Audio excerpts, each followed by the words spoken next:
Good evening, everyone. I'd like to go ahead and call our meeting to order at 6:06 p.m. for the Wiseman Unified School District Board meeting of February 12th, 2026. Wendy, would you please take roll call? Dr. Davis? Present. Ms. Cappy? Present. Ms. Legaspi? Present. Mr. Martinez? Present. Mr. Van Willis? Present. Thank you. Nice. Maggie, would you please do us the honor of leading us in the pledge? Right hand over your heart and repeat with me. I pledge allegiance to the flag of the United States of America and to the republic which stands one nation under God, indivisible, with liberty and justice for all.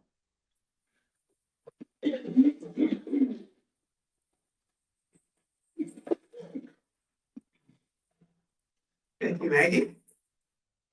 Prior to this meeting, we did have a closed session meeting at 5 o'clock, and there are no items to report or actions taken during the closed session. Okay. Item 4.1 in our agenda, is there a motion to approve our agenda for tonight? So moved. Second? Second, any comments? Hearing none, all those in favor? Aye. Thank you. Motion carries 5-0. And I do not need to ask Wendy if we have comments from the public on non-agenda items, because I have quite a few cards. So welcome, everyone. Truly looking forward to all of your comments tonight. A couple of things to share based on the Brown Act. You do have 3 minutes to address the board. The board cannot comment or speak with regards to the topics brought forward, but we do welcome all of your comments. And I'm going to go ahead and take them as received. First one is Jerry Wan, and the topic is support of teachers and sports complex concern. Welcome, Jerry. Hi, board and community members. My name is Jerry Wan. I've been a Wiseman resident for 8 years. I have 2 kids at Del Air, and also serve on our PTA board as well as the Wiseman Little League board. Today, I just wanted to share my experience living here, and also as a nod to the support of the teachers who have been there for our students, not just my own, but just the ones that we all care about. And so, I immigrated to this country when I was 8.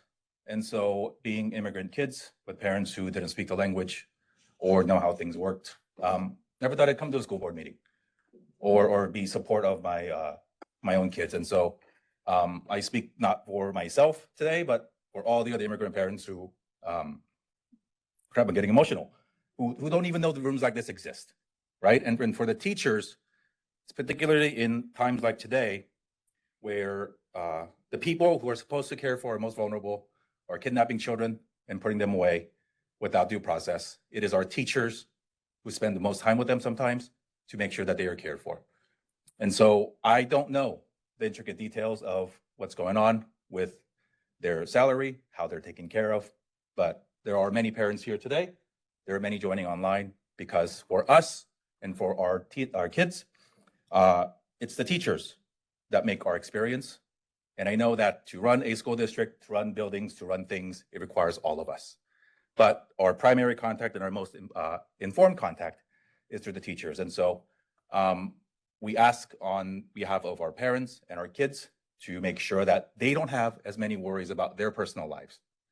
And as things get more expensive, as tariffs, as silly regulations and decisions made by powerful people make life just more unaffordable, especially in Southern California, we have to take care of them so that they can focus on what's important, which is our kids. And so I will spend the first 2 minutes with that. Second, equally important, my other role as a Wiseburn coach and Wiseburn baseball parent, we'd love to get on that new field, and we'd love to do it in a way that serves our students. And so again, I don't know the full details of how it was built, who paid for it, whatnot. All we've heard is that we are being asked to pay a rate that does not mean community and friendly and children. And so again, as you consider how you process that conversation with the baseball league, with the softball league, let's all keep in mind why we are here. You all serve on the board. elected by all of us to serve our kids. We report to them. We pay our salaries, but our kids run our lives. And so the kids want to play baseball, right? We'll get rained out next week, but practice is supposed to start next week. And we are sort of at a standstill where we don't know when we can get on that new field, which will actually offer a lot of accessible and great opportunities for our kids. And so that's my time. Thank you.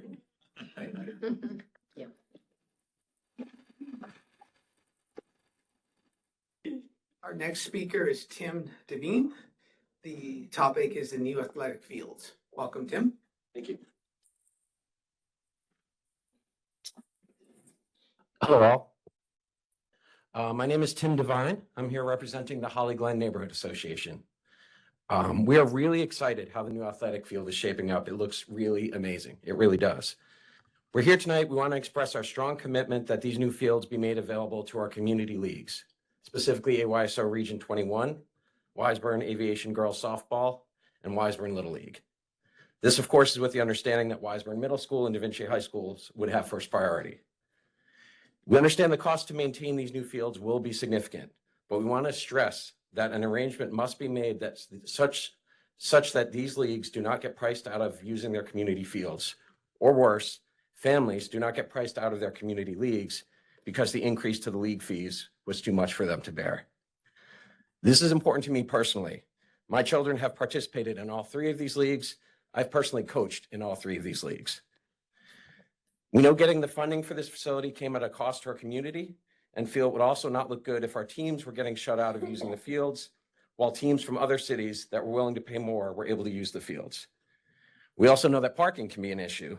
And while many from our community are able to walk to these fields, we're concerned at the congestion that could be caused if the fields were consistently being used by outside communities.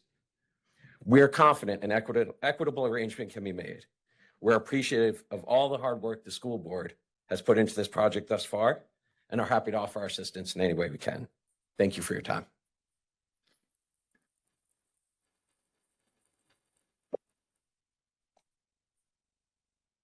I do apologize if I mispronounce your name. Oh, yes, it happens all the time. Our next speaker is Amy Wiederman. The topic is also the athletic facility. Welcome, Amy. Hello. I was actually going to come prepared with something and the Wi-Fi is not working for me, so I'm just going to spitball it. But echoing the previous speakers, the community is, I would say, concerned, and I would hope that you would listen to the community, that we put in tax dollars, we put in Measure, the Measure EE, like we've gone in with this with you guys, and I think we are looking for that sort of partnership on the other side of it. We have leagues like the Little League who are claiming that they won't be able to afford this, and that if they're going to get charged more later, they inevitably would turn around and sort of like charge their residents and the people participating in leagues to cover those costs. And I, for one, would love for my boys to be in the Little League and playing on these fields versus going to a South Bay Pony or the local El Segundo Little League.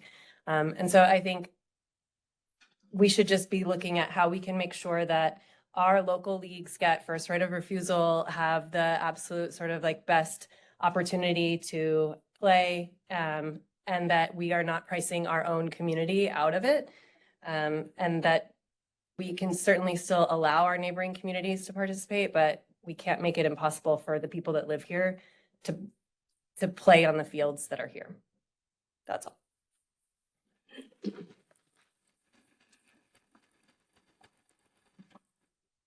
Our next speaker is Edith Garcia.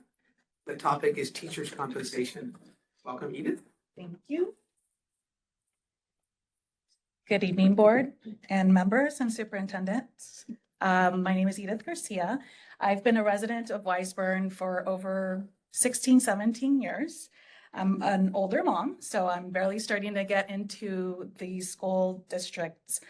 I'm here to support our teachers. I am the PTA president for Aviation Elementary. So I come here with a lot of experience of seeing directly what's going on in the classrooms, what's going on with administration. Being on campus regularly, I see the struggles that the teachers are dealing with day to day. Parents, supplies, materials, just the stress of less resources. A 1% increase, even with the COLA increase, does not reflect today's living costs at all. It's really important for us to be able to maintain our quality teachers and retain them. And giving them such a little bit of an increase is a slap in the face to our educators. If we want to have retention for our teachers, we need to demonstrate with their pockets. If they cannot afford even to sustain their own lives, how are they going to be able to advocate for our own children? If they're not happy, our children are not happy. If our children aren't happy, parents are not happy. And you guys are all here because of the community. So, having said that, sorry, it's my first time being here. I just really want to make sure that I voice the concern that's been shared with me. If you guys were able to find cuts in our budgets to give an increase to administration, you can find the resources for our educators who are the direct service providers to all of our children. Thank you.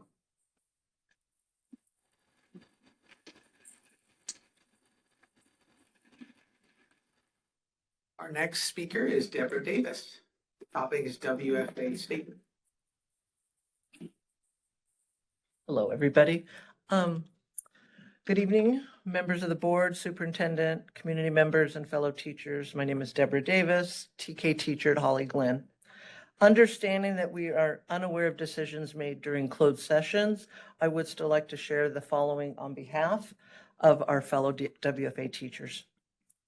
I'm here to talk about something very simple and very important: fairness, respect, and keeping Wiseburn competitive by approving a well-deserved and affordable ongoing salary increase. Wiseburn is in a unique and fortunate position. While many surrounding districts are facing declining enrollment, Wiseburn's enrollment has remained steady. That stability matters. It reflects the strength of our schools, the trust of our families, and the daily work of the educators and staff who make the district a place people want to stay.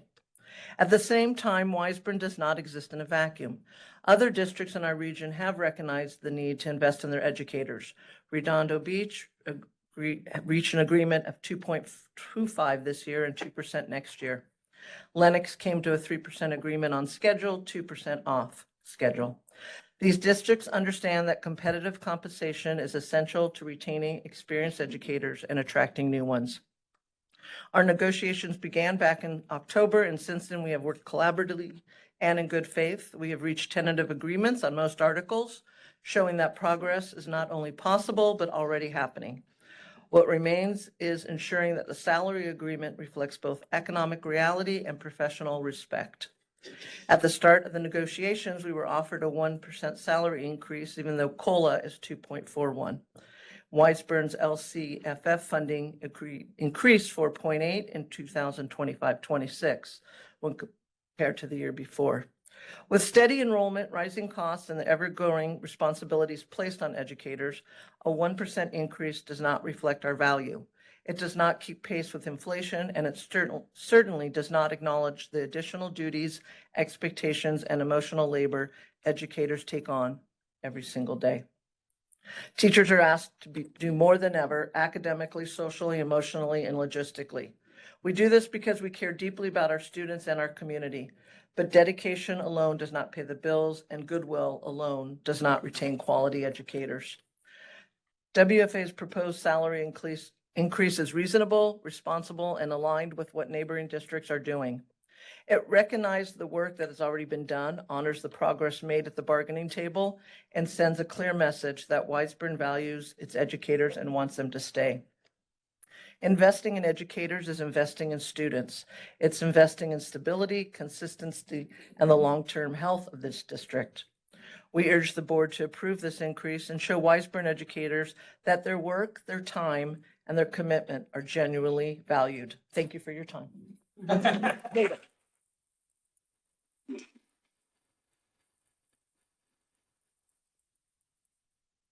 Thank you for your comments, Debbie.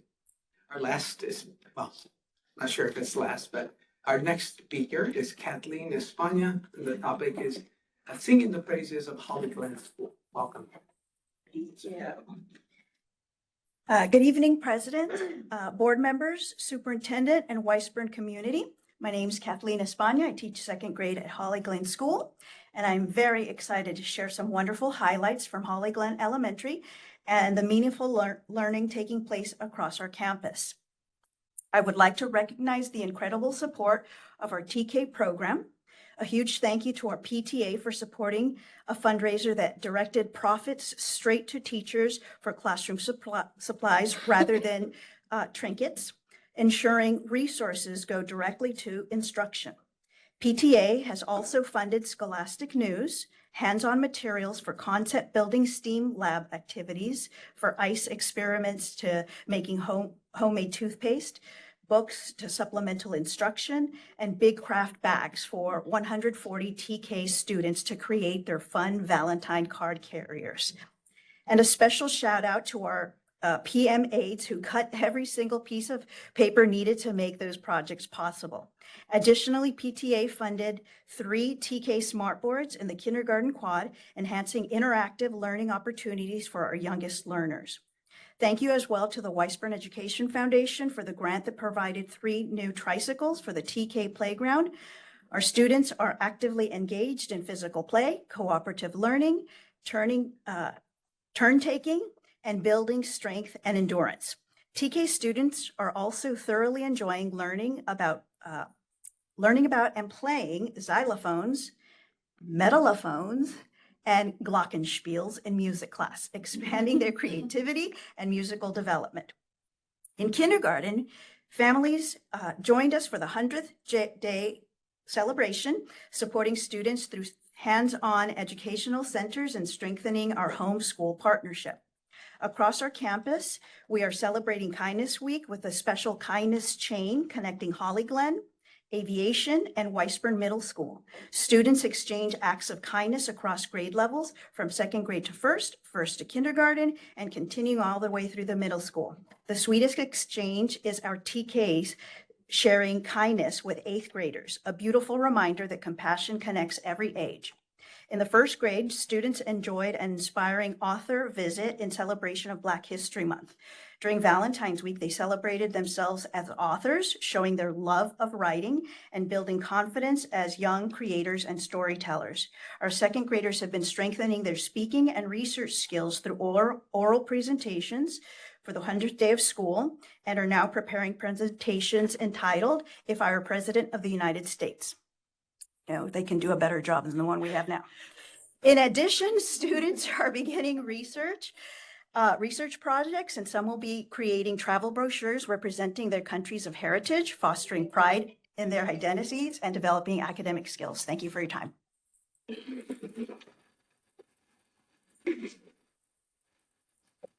Wendy, do we have anybody else online or any other comments? Do not have any further comments. Okay, thank you everyone for your comments today. Next, we're going to move on to section 6, which is special presentations. And presentation number 1 is going to be Miss Maggie Mayberry regarding LCAP and mid-year report. So, Maggie? Thank you.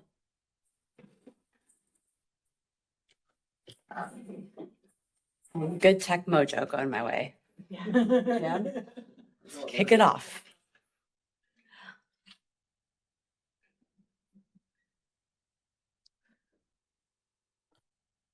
Good evening, President Benuelos, Board of Trustees, Dr. Silvers, and Weisburn community. This is our annual update on the California dashboard, which came out in early December of this year, which we held a little bit longer to include our LCAP mid-year review, which is a must that we do each and every school year. Each year, this California dashboard comes out and kind of gives us a grade on how we're doing using a colored, like, fast meter, I call it. Blue being the highest achieving and red being the lowest performing in the various areas that we are assessed on the dashboard. Each and every year we get this for transparency among our community, see how we're doing, establish common standards amongst the state, identify our subgroups of students that we know need the additional support statewide, focus on the 8 priorities of the state of California, and then just to give you another update on our budget each and every year as in turn with our LCAP spending. The 8 measures that we're going to look at, we actually only are going to look at 6 tonight because we are only an 8th grade school district. And so we'll be looking at the academic performances in ELA and mathematics, chronic absenteeism, our English language progress that we do each and every school year. We're going to minus out the high school graduation as our neighbors that we share an office space with do that each and every year. Suspension rate. They will also present college and career readiness, but for the first year, we will be seeing science appear on our California dashboard. As well as a new addition, the local indicators are going to be on the dashboard as well.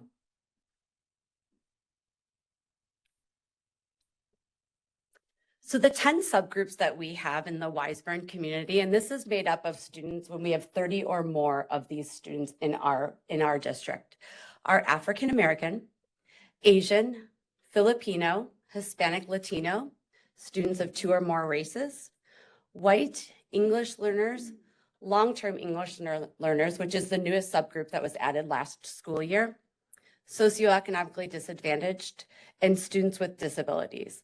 So our other populations are present in Wiseburn Unified, but not at the level of 30 or more. So it might be a subgroup of students where we have 2 Pacific Islanders, or we have 2 students that are in our foster youth.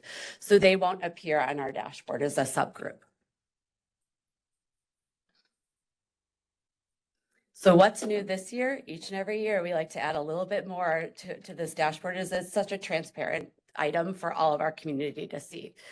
So you're going to see what's called academic growth from 4th through 8th grade. So we know our 3rd graders are in their first year of assessment. So we are now tracking those 3rd graders statewide. We've always done that here in Wiseburn, but we've made up our own data analytics. It will now appear on the dashboard. So when that 3rd grader moves to 4th grade, what is their growth versus all the way up through our 8th grades in both ELA and math. Yeah, yeah. The science test scores are going to be available, and those are for our 5th and 8th graders. The college career indicators are the same, and we won't go into detail on those as they don't affect us as greatly. Our teacher assignment monitoring, which is part of our local indicators, is now appearing, which we have met. And then our updated criteria and differentiated assistant for long-term English learners is looking different on the dashboard, and I'll go ahead and address that when it comes to that ability, or that slide, excuse me. And then CalPADS data. So each and every year, this is just making sure that our CalPADS data is in clear to ensure that our long-term English learners are being addressed. So what the state uses is all of our scores get sent in, and all of these numbers and all this data comes in. They use what's called the 5x5 grid to determine where we appear within those gas meters. So for instance, I gave the example of chronic absenteeism. So we have the school in the purple school over here had a low chronic absenteeism, but it actually increased. So more kids were absent more, and they went down. So they went from being a green school to being yellow because of that increase in the chronic absenteeism. Whereas the pink school actually had medium chronic absenteeism, so a higher chronic absenteeism rate, but they improved from the year before, bumping them up into the green section. So sometimes we can see growth happening quickly in some areas and some staying stagnant because we're just not reaching the highest level of growth quite yet to move. But this is the grid that's used in every criteria based to show why we appear in an area. Our schools have participated, or our principals have participated in where they're at in the 5x5 to determine where their scores are at. And it's actually a really great activity to start leaning towards how can we get to the next, to the next level. And I'll be sharing that as we go through the parts of the dashboard. So our 2025 our results are that 5 of our indicators were green. Much different than last year's story. So I say that I'm going to go for blue. We're all going for blue. Everyone behind me, we're rooting for blue right now, right? Everything we're doing in our classrooms and the great work of everyone in this room is to get to that blue area. We're now at green in almost all of them. We've stayed yellow in the area of mathematics, and we'll go into depth on that. So our first one, English language arts, we were 24.8 points above standard, and we increased 1.4 points district-wide, and this is district-wide level. But you can see that we continue to struggle in our areas with our long-term English learners, which is a known entity and why they've been added as a subgroup. These are groups of, oh, go ahead. And Maggie, what is the difference between long-term English language learners and English learners? And what is the differentiator? Great question. So it's once they've been identified as an English learner for more than 5 years. So it's our kiddos that are going into the middle school. So we identified them in kindergarten. We knew like in 4th and 5th grade that they're at risk for being a long-term English learner. And so now they've been in kind of the system more or less for too long. What's the cause of not them being able to reclassify yet?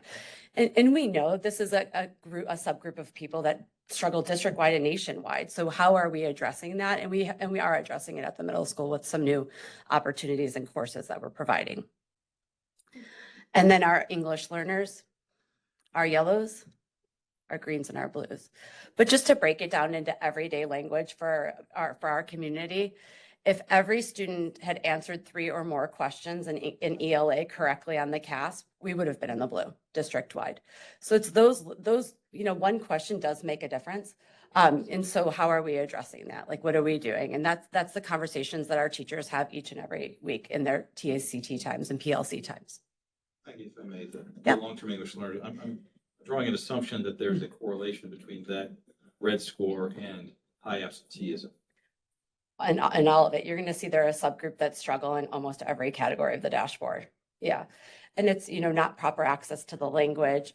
Obviously, if you don't have proper access to the language, reading is going to be really difficult, which is going to affect your math scores, which is going to affect you attending school. And so we're working on not just the academics, but what is that social emotional side that the students and the families need. Yes. And then mathematics in yellow. We did increase by 0.6 points, and we don't have any groups in the red.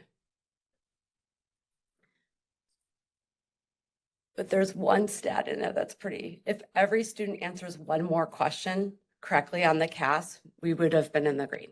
I mean, we're just on the cusp of being in the green zone, I keep calling it, for our students.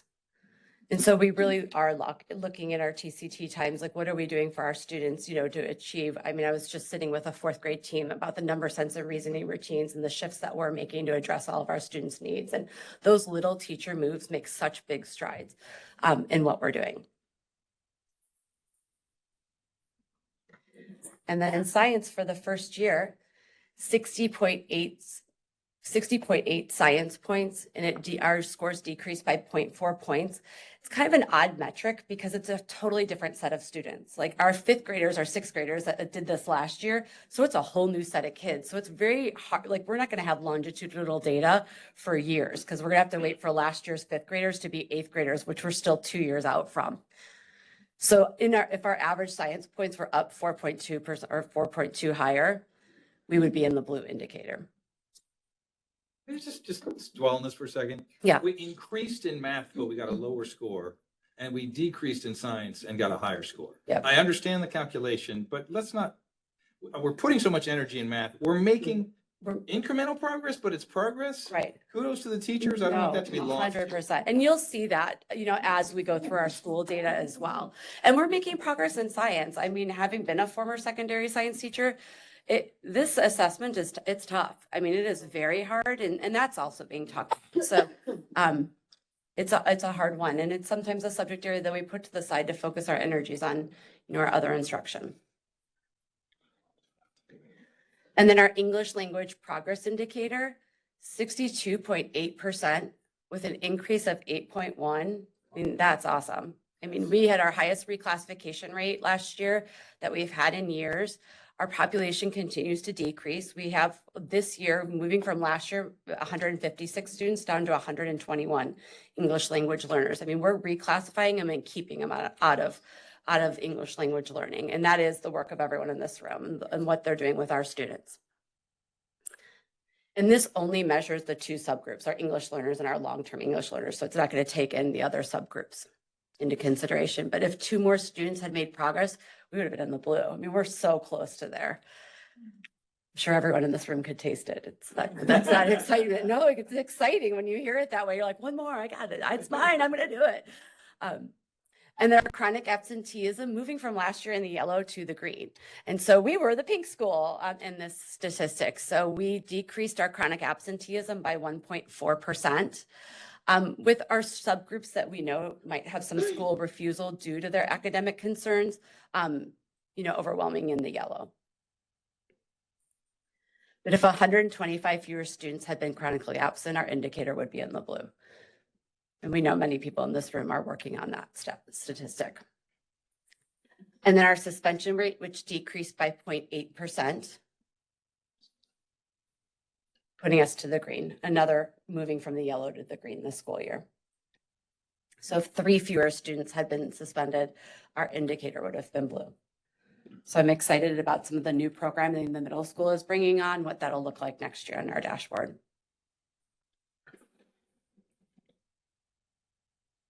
And then this is the individual dashboards for each school. So you can see by subject area, ELA, math, science, ELPI, chronic absenteeism and suspension, and then our 4 schools, which were just placed in alphabetical order. We did receive 1 red in ELPI at aviation. And so that 1 red, when you statistically break it up, they have a small population of English learners at aviation. So when 1 or 2 students is stagnant in their growth, they stay at like a level 3 on their LPAC, it shows a lack of growth and it goes against you. So while 1 kiddo that might be in 4th grade that we know is struggling stays where they're at the previous year, it's going to show that. And because of that, and it really was 2 students that had caused this. So as a collective, what are we doing to help ensure our kiddos are performing at the highest levels and getting access to our curriculum and our standards? But our areas of concern being at the middle school, math continues to be in the yellow, chronic absenteeism, and then chronic absenteeism at Delaware are kind of our area, and then suspension at aviation. So anything below that blue and green is what we're all spending our time and energy and focusing on to do better by our community.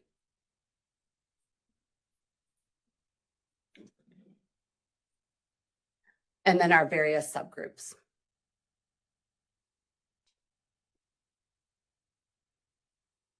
So you'll notice that some of our subgroups have some blanks for certain categories, like Filipino being one of them.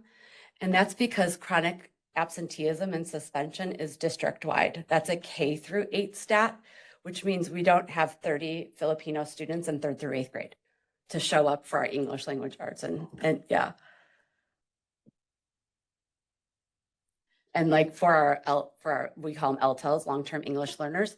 For science, there weren't 5 or 30 or more long-term English learners in 5th and 8th grade.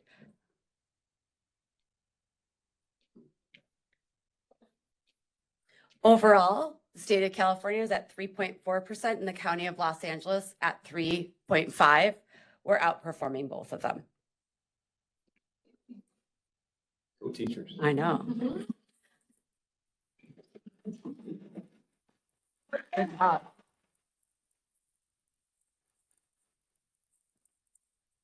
And then to our similar districts, it's hard to do comparisons. I know we talk about our neighbor schools that we share borders with, but it's the stats that matter. Our population is very different than that of our neighbors. And so we were able to find 14 districts with like size, like amount of English learners, like most of our to match our subgroup data. And out of those 14, here is where we're performing against those 14. So in English language arts, chronic absenteeism and English learner progress, 1. Math 11th, science 2nd, and then suspension rate 3rd. So Mr. Wolf, if you can show that link, because we can pull up those districts and where they performed. These were our comparables for 24 and 25. And you'll see none in Los Angeles, none even in Orange County, our closest district being in San Diego. Our closest like district.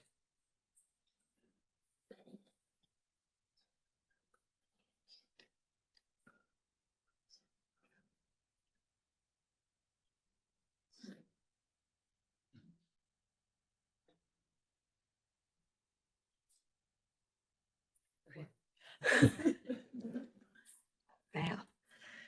You can go back to the presentation.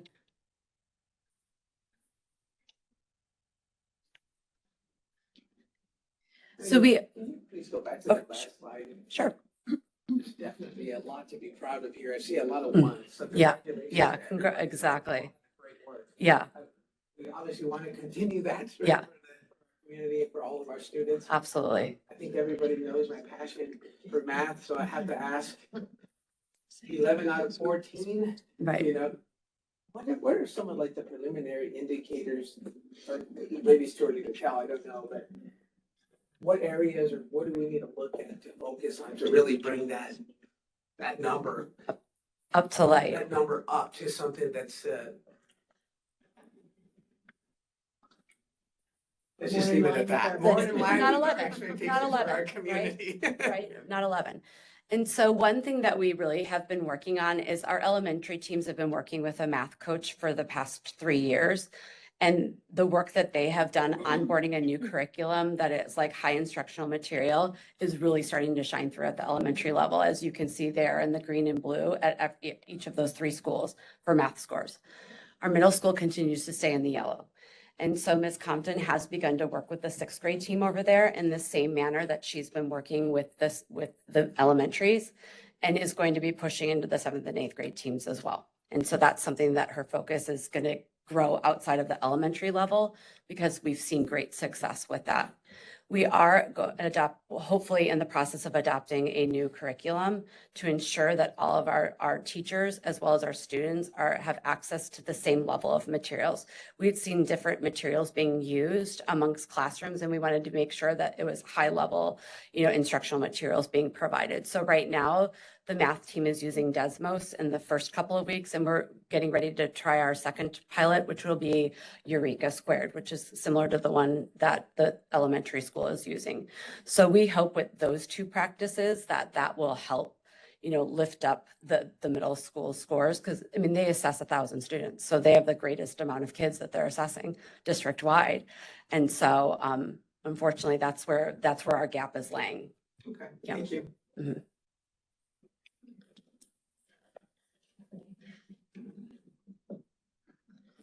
So last year, we were in differentiated assistance from the county for our long-term English learners, because we had been in the red and the orange in both ELA and math, but we're out of it. But they keep us in for 2 years. It's like one of these, like we're in probation period right now with them.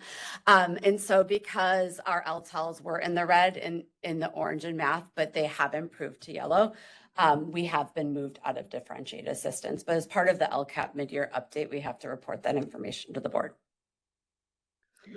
I know, that is very exciting.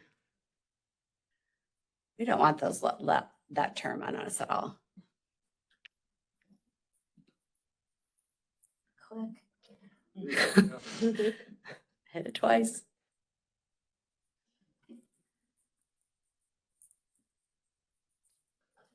And then here's the LCAP mid-year review. So each and every year we approve an LCAP, and we have to report out to the board by the end of February where we're at in our goals and actions and where we're at in our expenditures. So this is where you get to see some really fun data that a lot of people in this room have seen in the last couple of weeks.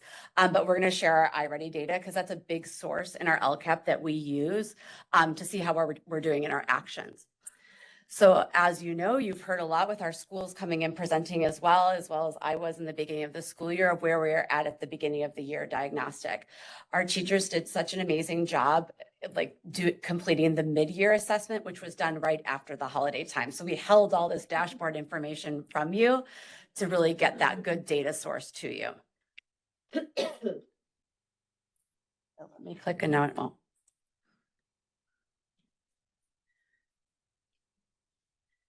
So in reading, again, our tier 3, our tier 2, and our tier 1 instructions. So our tier 1 are our green students that are mid or above grade level, as well as our early on grade level students. Tier 2 is our 1 grade level below. And then our tier 3 is 2 or more levels below grade level. So you can see at the top our beginning of the year statistics and reading. But look at that mid-year. We have a goal of moving 10%, and we're almost there in each of those categories. So you can see that 275 more students are earlier on mid or above grade level by the middle of the year in reading.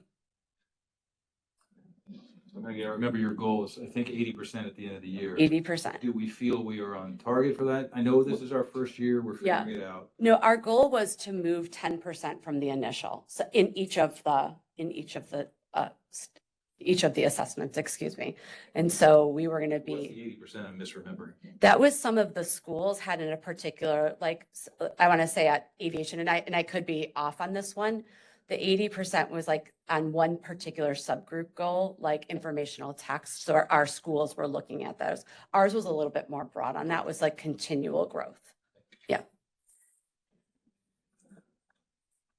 And then our results year to date. So we've got our schools, our district 55% or above in reading at mid-year. And then looking at our different school sites. And then math, 44%.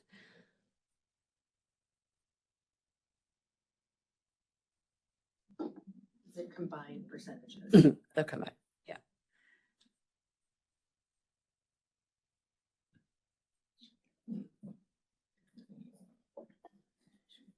Oops, back one.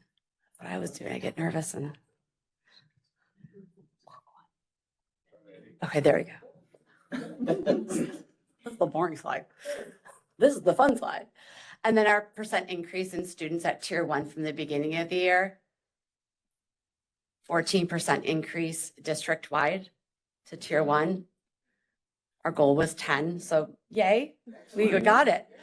At aviation, 14, Del Air 16, and Holly Glen 32. And then the middle school 7. Mathematics, 16% district-wide, 27 at aviation. Del Air at 7. 10 and 10? Yep. Reading and math. Yep. Aviation, Del Air, Holly Glen, and then the middle school performing those. And some more exciting news is hopefully I will be able to come back in a couple of weeks as our kindergarten team is in the process of doing they're doing the beginning of the year assessment mid-year because it was too early for our students. And so we're starting to get some kindergarten data. So eventually we will have data kinder through 8th grade for our students, which is a big shift than the past, which is awesome to see. And so I thank the kindergarten team who have taken this on so well, so awesomely. And this all correlates with our LCAP. So our LCAP has 5 goals annually. And then below each of those goals are the actions that we take as a district to ensure that we'll reach that goal. And so some of them have, 5 actions, some have 15. So here's all of them with a brief synopsis of where they're at. And like the dashboard, we just gave it a grade of where we're at currently. And so green being complete or will be completed and funds will be expended. Yellow may not be completed yet, and then red will not be completed. So last year we did have a red that's been removed. So that's kind of exciting at this time because our actions are the same because the LCAP is a 3-year goal. We still have some yellow areas. And so in ed services, for example, T 2.9, partially because the state is in review of the ELA textbook. So we don't want to go under adoption right now as they're adding a lot more science of reading curriculum too. So we want to wait for, I always say, the Cadillac to come out. We don't want to buy something that in a year from now will be outdated, as that's a very big expense for our community. So we're just holding ground a little bit on that and may not be able to reach that goal. I see a lot of community engagement and student wellness areas in the yellow. So can you talk a little bit more about why those are in the yellow as opposed to like what's happening in those places? I'm going to go ahead and turn the mic to Dr. Inger, if that's okay, as the show rep. We all oversee our own goals and actions. And so are you comfortable coming up here? It's mainly because we don't have those survey results yet. So our California Healthy Kids Survey is being administered this week. Students are filling it out. So we didn't want to say, yes, we've achieved it. It's yellow because it's in progress and we're waiting to find out the results on a lot of these. So a lot of the areas that you mentioned, the metrics rely on the results from the California Healthy Kids Survey. Thank you. Sure.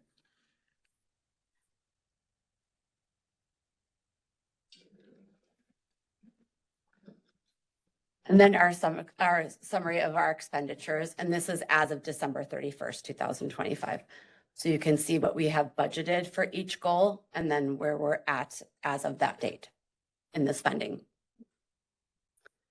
We don't think we're gonna have any problem reaching that goal. I'm not sure how to read that. If we're below spending, that's not necessarily a bad thing. So- No, it's only halfway through the school year too, so I mean, we still have a lot more, a lot more months to spend in. Meet the goal under budget. Yeah, exactly. Well, I wish we could, I think Sean and I both wish we could report this as the final, but it sure won't be. We can tell you that now. So Maggie, Yeah. I just want to make a comment on this Yeah. slide because it shouldn't be lost on potentially the public in the sense that the LCAP is extremely important. These are the areas that we focus our instruction and Yeah, guides the teaching and the learning for all of our students. right, But what this slide is also showing is that we're budgeting for those goals. right, And we're absolutely. going for it. So the board itself, working with all of our administration and staff, develop the LCAP, the goals, and then we fund it to Right. get us to those points. Absolutely. That's what this slide is really showing. Right, So right. thank you for that. Yeah, of course. I hit it too. Hopefully we won't jump ahead. But this is just where we're at in the LCAP process. We are in year 2 of a 3-year LCAP. So in June of 2024, you approved the LCAP. So the actions are, the goals, those 5 goals will stay the same. Actions can shift within the LCAP each and every year. And so we did some basic implementing of the actions in 2024. In the fall of 2025, we began to move forward with the actions. We've actually changed a few. I mean, as you recall from our June meeting in the approval process. And right now we're really looking and reviewing, just sharing with you where we're at and then providing you that mid-year update. In March, our community gathers together. We have an educational partners committee that comes together to look at some of the data that I've presented tonight to see what actions need to be shifted due to the data that's being presented. So like, for instance, do we need to have a different focus with our long-term English learners? Last year we did. Our committee felt we did. And we have provided one of our middle school teachers a period. And during that period, she goes out to her English learners, just does check-ins with them, like not just around their academics, but sets goals with them, checks in with their families to make sure that they have the resources to come to school, checks in with them how they're doing behaviorally at school, because we know that the suspension rate is higher. And then with their academics, goal setting on their iReady, making sure they're doing their check-ins, completing homework and things like that. So that was something the committee came up with. And then a new action was written to support that. So those little changes do happen as it's a live document that needs to pertain to what's happening within our community. And then in June of 2026, and boy, I cannot wait for this day. And that's a little bit facetious because I'm already beginning to sweat and I know it's 1.5 years away, but we get to close out this LCAP and we get to rewrite our goals for the next, for the next 3 years. And so it's pretty cool to see as going to some of our LCAP meetings within the county about like some shifts and conversations we're going to have even at our Ed Partners meeting in March to start preparing for that process. And that's it. Great things happening. Thank you. Any other questions from any members of the board? Say thank you, Mandy. Of course. Ready results and Of course. It's these people behind us that are doing that great work. Awesome. Thank you. Thank you to everybody. Thank you. all the teachers Yeah. for the great work. Yeah. Just about to say that, like, Neil and Roger alluded, is what you don't see on that dashboard, it's all the hard work, it's basically good. Absolutely. With teachers, administration, and obviously, Kevin. So thank you. Right. Thanks for doing Yeah. that. Of course. Oh, yes. Thank you. Thank you. I know, I'm sorry. I was so excited too with you. Great. All right. Thank you, Maggie. Yes, of course. I think what truly happened is Noemi scared them out. Get out now. Noemi's coming up, we're out. Well, with that wonderful introduction, we're next going to go to Noemi Welcome, Noemi. for our facilities presentation. Good evening, board, members of the audience that are left. I'm just very happy to be here to present bond program update number 20th. We have a lot of progress happening and we're also pleased to share with you some more of our upcoming projects that we're getting ready for. So with that, I'll jump right in. We're going to discuss the SLC relocation project. I'm happy to report that we are finally done with this project. Yay! It's looking great. We have been working very closely with Sarah Green. She brought out the students earlier this week on Monday. They were very happy with their place. Everyone was very impressed. I think this is going to ultimately be a really good move for them. Everyone was happy. We started part one of two moves this week. They started bringing in some of the contents that they had in storage. The remainder of the furniture will arrive tomorrow after school. Once students are done, then we'll bring the remainder with the goal of starting, well, not the goal, but the plan to start school here officially on Tuesday. So, in terms of the contract, we are still tracking one more change order that is still, it's not coming before you just yet. As I mentioned to you at during the last update, we want to wait to submit it at one. It's going to be a fairly large amount that we're bringing forward. We're tracking at $386,000 as of today. And it's a combination of multiple things. It's a combination of flat out design flaws, unforeseen conditions, as well as some issues with rain events that we had, similar to what we had at the sports complex. And then some of it is also triggered by the additional items that DSA requested. So I am tracking approximately $105,000 of errors and omissions. I mean, as some of you are very well in the know, it's not easy to recoup that kind of money ever from an architectural firm, but they are willing to meet with us and to contribute towards that amount. I haven't had that conversation just yet because we have been waiting to finish the project. And so you can see the official final completion is tomorrow. So unless, something else comes up, which I doubt, we walked the site multiple times with Sarah to make sure there's nothing else that she needs to be fully operational on Tuesday. And I think we're in a good place. So at the next board meeting, I will be bringing forward that board item, and hopefully by then I'll have resolution as to how much of that amount I was able to come up to some agreement with PBK on this. And the next are just a few pictures for progress. The first picture is to the left is the reception area. So any parents that will come in will buzz as you can tell from the previous picture, it's a fully enclosed and secure campus.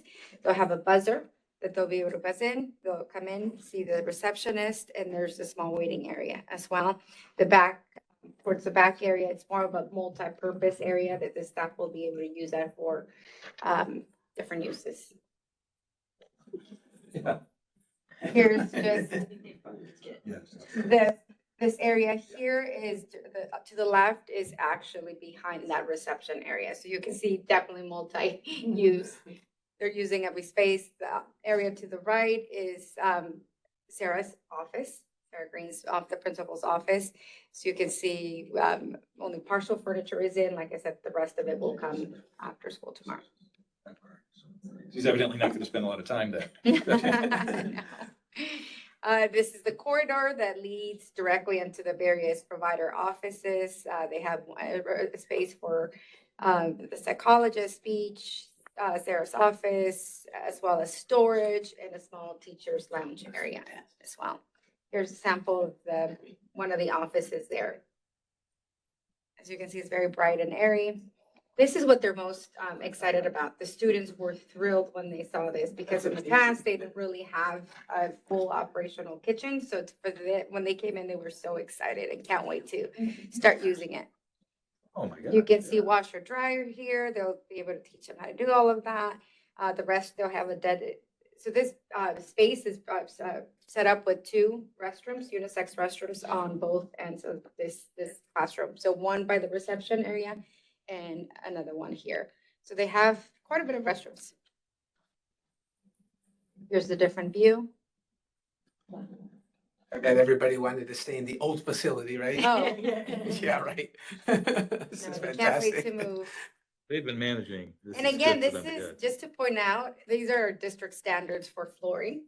So it's consistent with what we have been doing at Aviation and at Wiseburn and what we'll continue to do with our next project at Del Air or the flooring and ceiling tile refresh.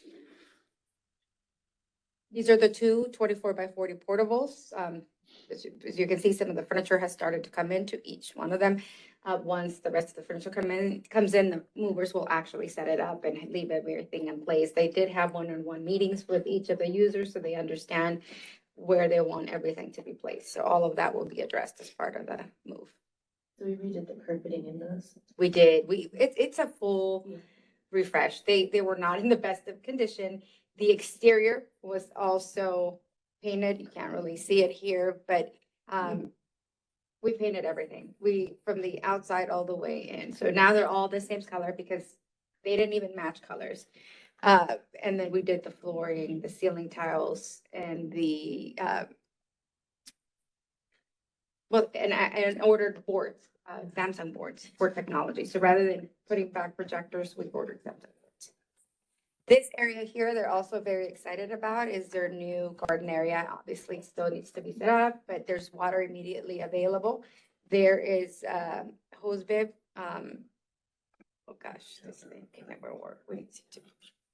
Well, whatever. To the right there.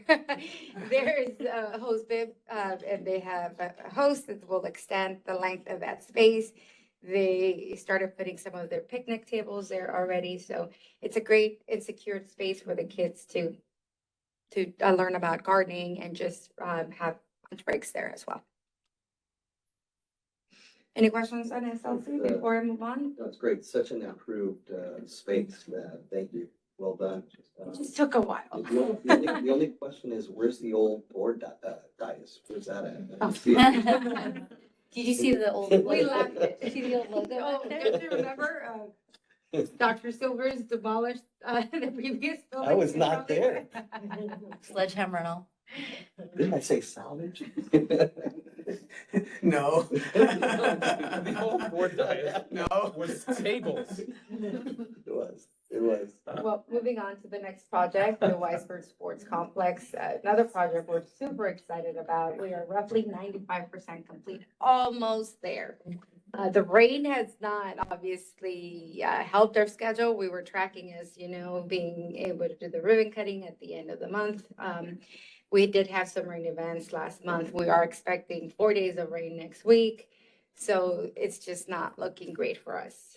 We have since postponed the ribbon cutting. A date still has yet to be determined, but right now, depending on weather next week, I mentioned in a previous update, for every day of rain, it translates to about 3 days of time for the area to dry. So it's not something that they could just quickly come the next day and mobilize, which that's what delays our project as well.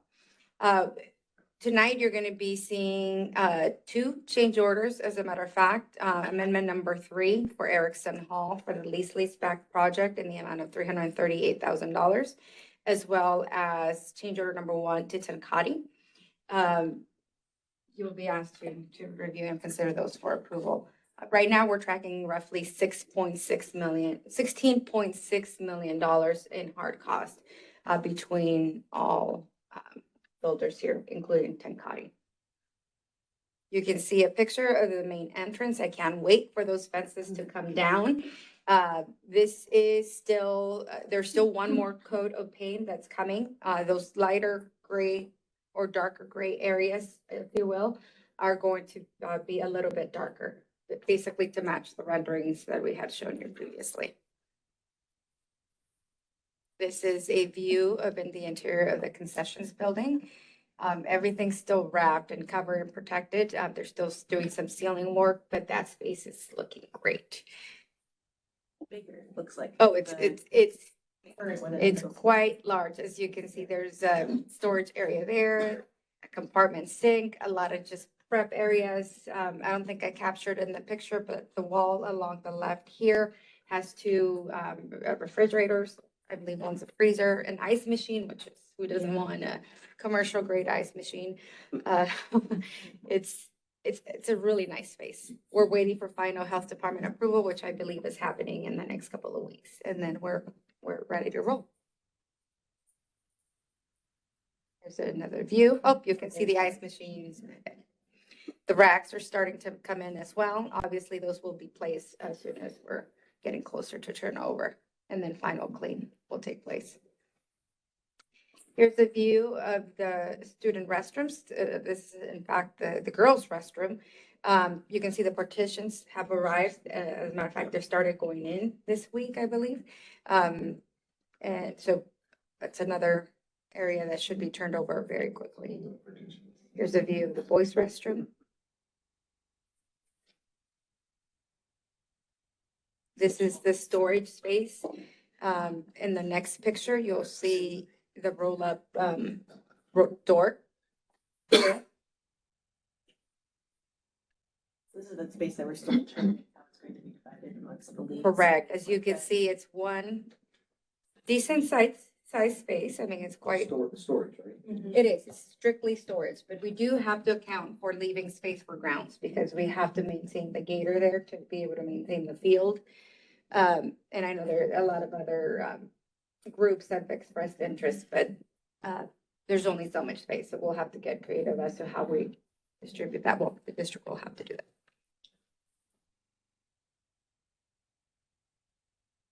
And now we get to the good stuff. So this is a view of the soccer field. You can see the concessions and restroom building to the right. Again, just really has started to beyond take shape. I mean, we're almost there. Every time I go visit the site, I'm just very happy to see the progress. You're gonna see different angles. Here, this is if I was standing by the storage room, looking out. You can see the scoreboards, the lights, the goals, and the field just looks beautiful. There's no doubt this is a Weisburn USD field. That logo. I can love it. I do too. It's large, but I love it. Planes to play.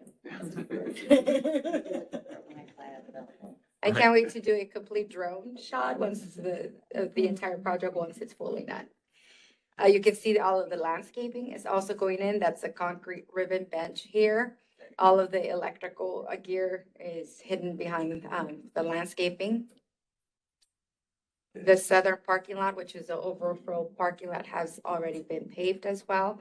Landscaping is also going in. We haven't done the final seal coat and striping because there's still trucks coming in, bringing in material for the baseball field. So we want to wait till the last minute so that once they're done, all the trucks are done, we can turn over a nice clean product.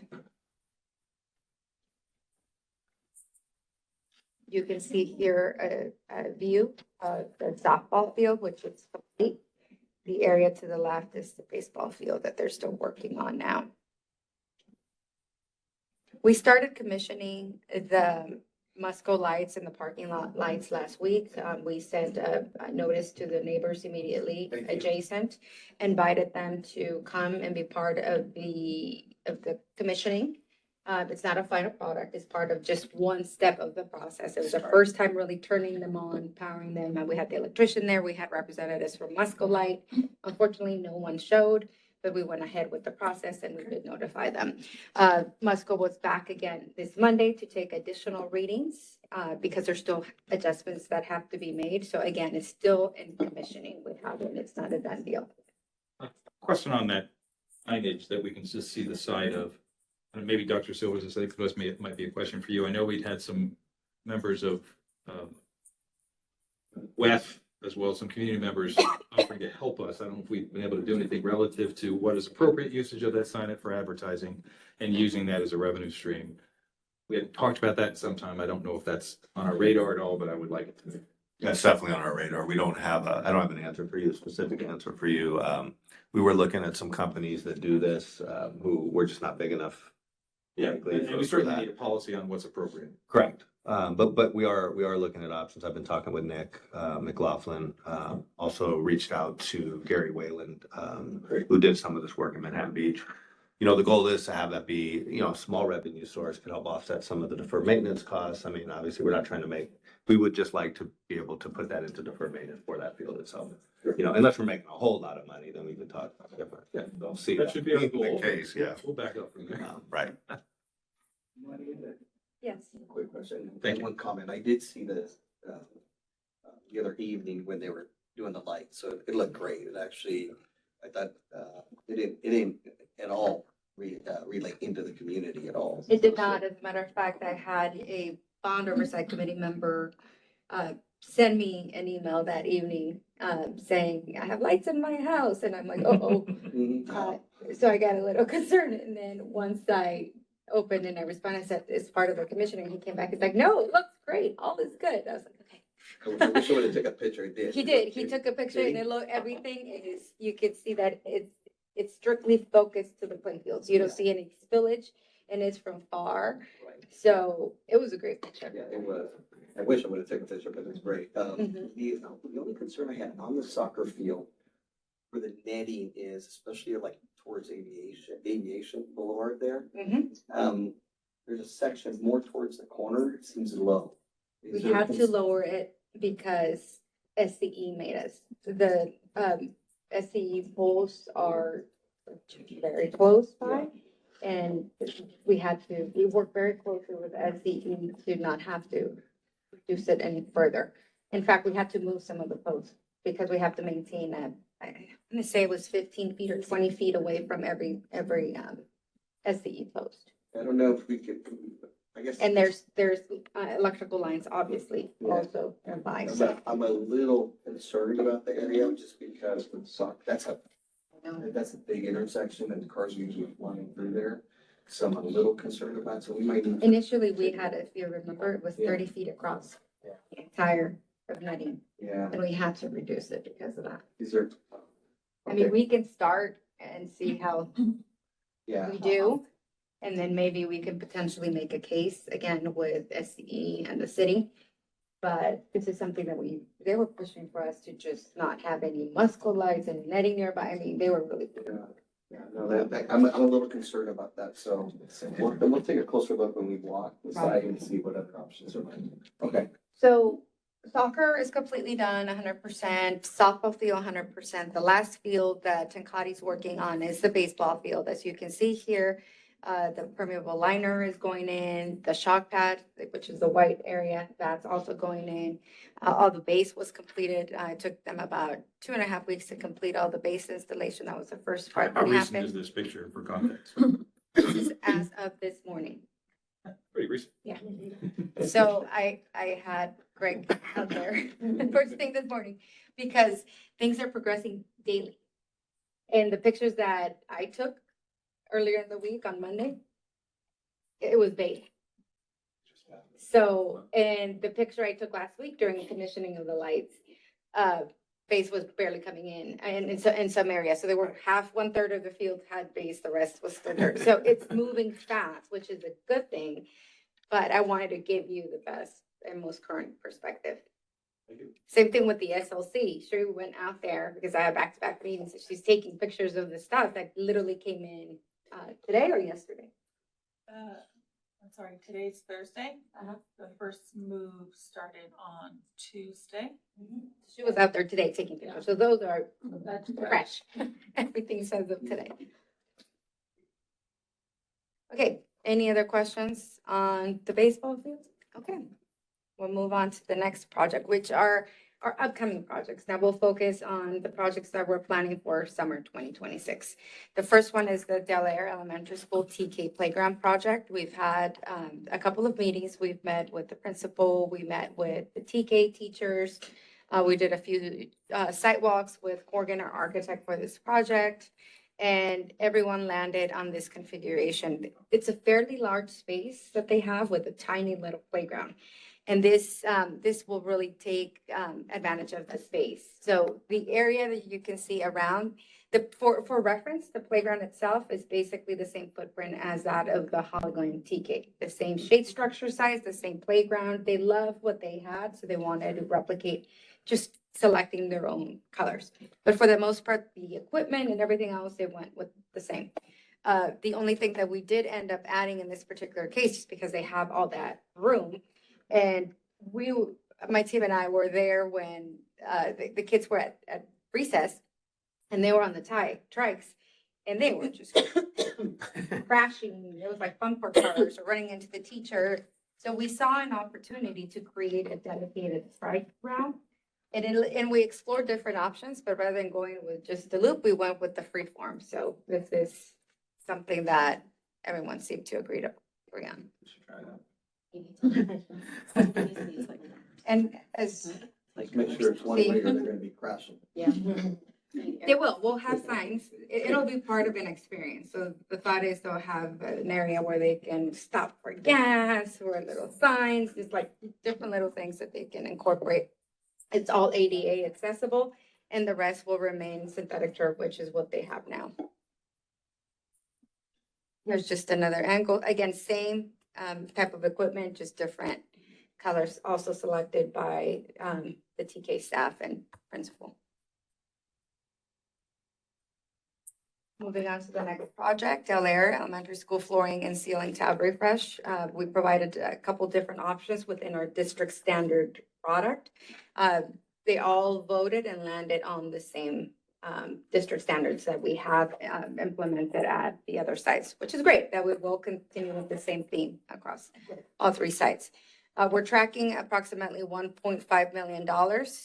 That's all in for not only the piggyback cost to go for the flooring, ceiling, and but also the state electric cost that we have to bring in to remove all of the devices before they can start changing. It's a different contractor that we do that. I'm hoping to bring the cost down a little more. It is a piggyback bid. It's not CMAS, so it is locked in because it's previously bid, and those are the hard cost fees. But they have done work for us, so we may be able to get, so my goal is to bring at the next board meeting their proposal for approval. I was hoping to do it by this board meeting, but we just received it last night and we're still going back and forth, clarifying some of the exclusions. And here's the floor plan, just very easy to follow. The lighter area is the luxury vinyl tile or planks, if you will. The blue is the carpet, and we walked it with Dr. Silvers, with the principal, and everyone agreed that this will be a great way to standardize these spaces. This is the schedule. We're planning to start as soon as school is out. We'll move everyone out, move out all the contents. Yeah. Long story short, it'll be ready before school. Glad you're handling that. Yeah, I think on the 5th week, on that 14th line, That's quite the Gantt chart there. And actually, we're looking to compress that because they're asking until the 13th. We're giving them until the 7th. So we're going to cut it by at least a week.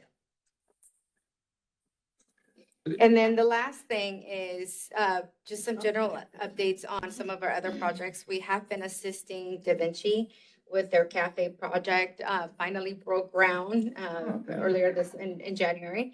And it's going very well. We're tracking spring break for completion, if not sooner. The low bidder was Our Dependable, which is the same contractor we had for Holly Glen TK, which is a great contractor. So they're in good hands. Things are progressing nicely. We have been working very closely with both PBK and NAC, two different architects for the door access controls, as well as with our NWN and Blue Violet teams for our next projects that are coming up. We have a Citizens Bond Oversight Committee coming up on March 6th. Everyone is welcome to attend. And we have to hopefully schedule the ribbon cutting sometime in end of March or early part of April, depending on what the rain does. But we, like I said, we're almost done. If the weather would just let us finish. I don't have anything else. No, just a question on Del Air. And I haven't mentioned this to you, Dr. Silvers. I've noticed, I'm sure you've noticed, there's two signs that have the name. One is on the board, the illuminated board, the other's in front of the school. There's lights in front of that. They're not illuminated. I don't know if that's a conscious decision we've made, but they're not illuminated. And they could, there's lights sitting there. Certainly find out why they're not. Something monument. We didn't touch the monument, as you know, we just put the. I know we sign covered over it, but But. it used to be illuminated, so I don't know. But what it might have been just, I mean, they might have just turned it off and just failed. Yeah. But we'll check. No big deal, but One thing I want thank to you. point out, Yes. your date shows March 6th, there's a bond oversight committee, which is Friday. I doubt. I'm that. sorry, I meant March 5th at 6 p.m. I don't think a lot of people. Correct, it's Thursday, March 5th. Good catch, thank you. I'm sorry, it was what? It's March 5th, good catch, yes. 6 p.m., it's always 6. Thank you, Noemi. Any other questions from the board? No? Thank you. Great. Thank you for the presentation. Thank you very much. Okay, next we're moving on to section 7, which is reports and information. 7.1 is board member reports. I'm going to start to my right with our Vice President Neil. Thank you, Roger. Thank you to the teachers for sharing your views, your comments, your thoughts. You are absolutely the critical component. It's our obligation to be fiduciaries for the district and to ensure our people feel rewarded. And we hear you and thank you. Also on the fields, I wanted to comment, I'm wondering, I don't know exactly how this works, but I know we use Facilitron to determine our pricing, which is going to be one of the items here. I think it's like our last item on the agenda. And there's 3 components. And I did wonder if there might be a 4th. I don't know if this is possible, whereby we do charge more to third parties that are not part of our community to rent the facilities. And if there's a way to do that, that might offset some of the costs for our own community, as a win-win. So I just throw that out there. And I do want to share that this is the price. It's very difficult. Our job is to, one of our many jobs is to ensure that that field is beautiful today, beautiful tomorrow, and does not, and it wears out and we have funds to replace it.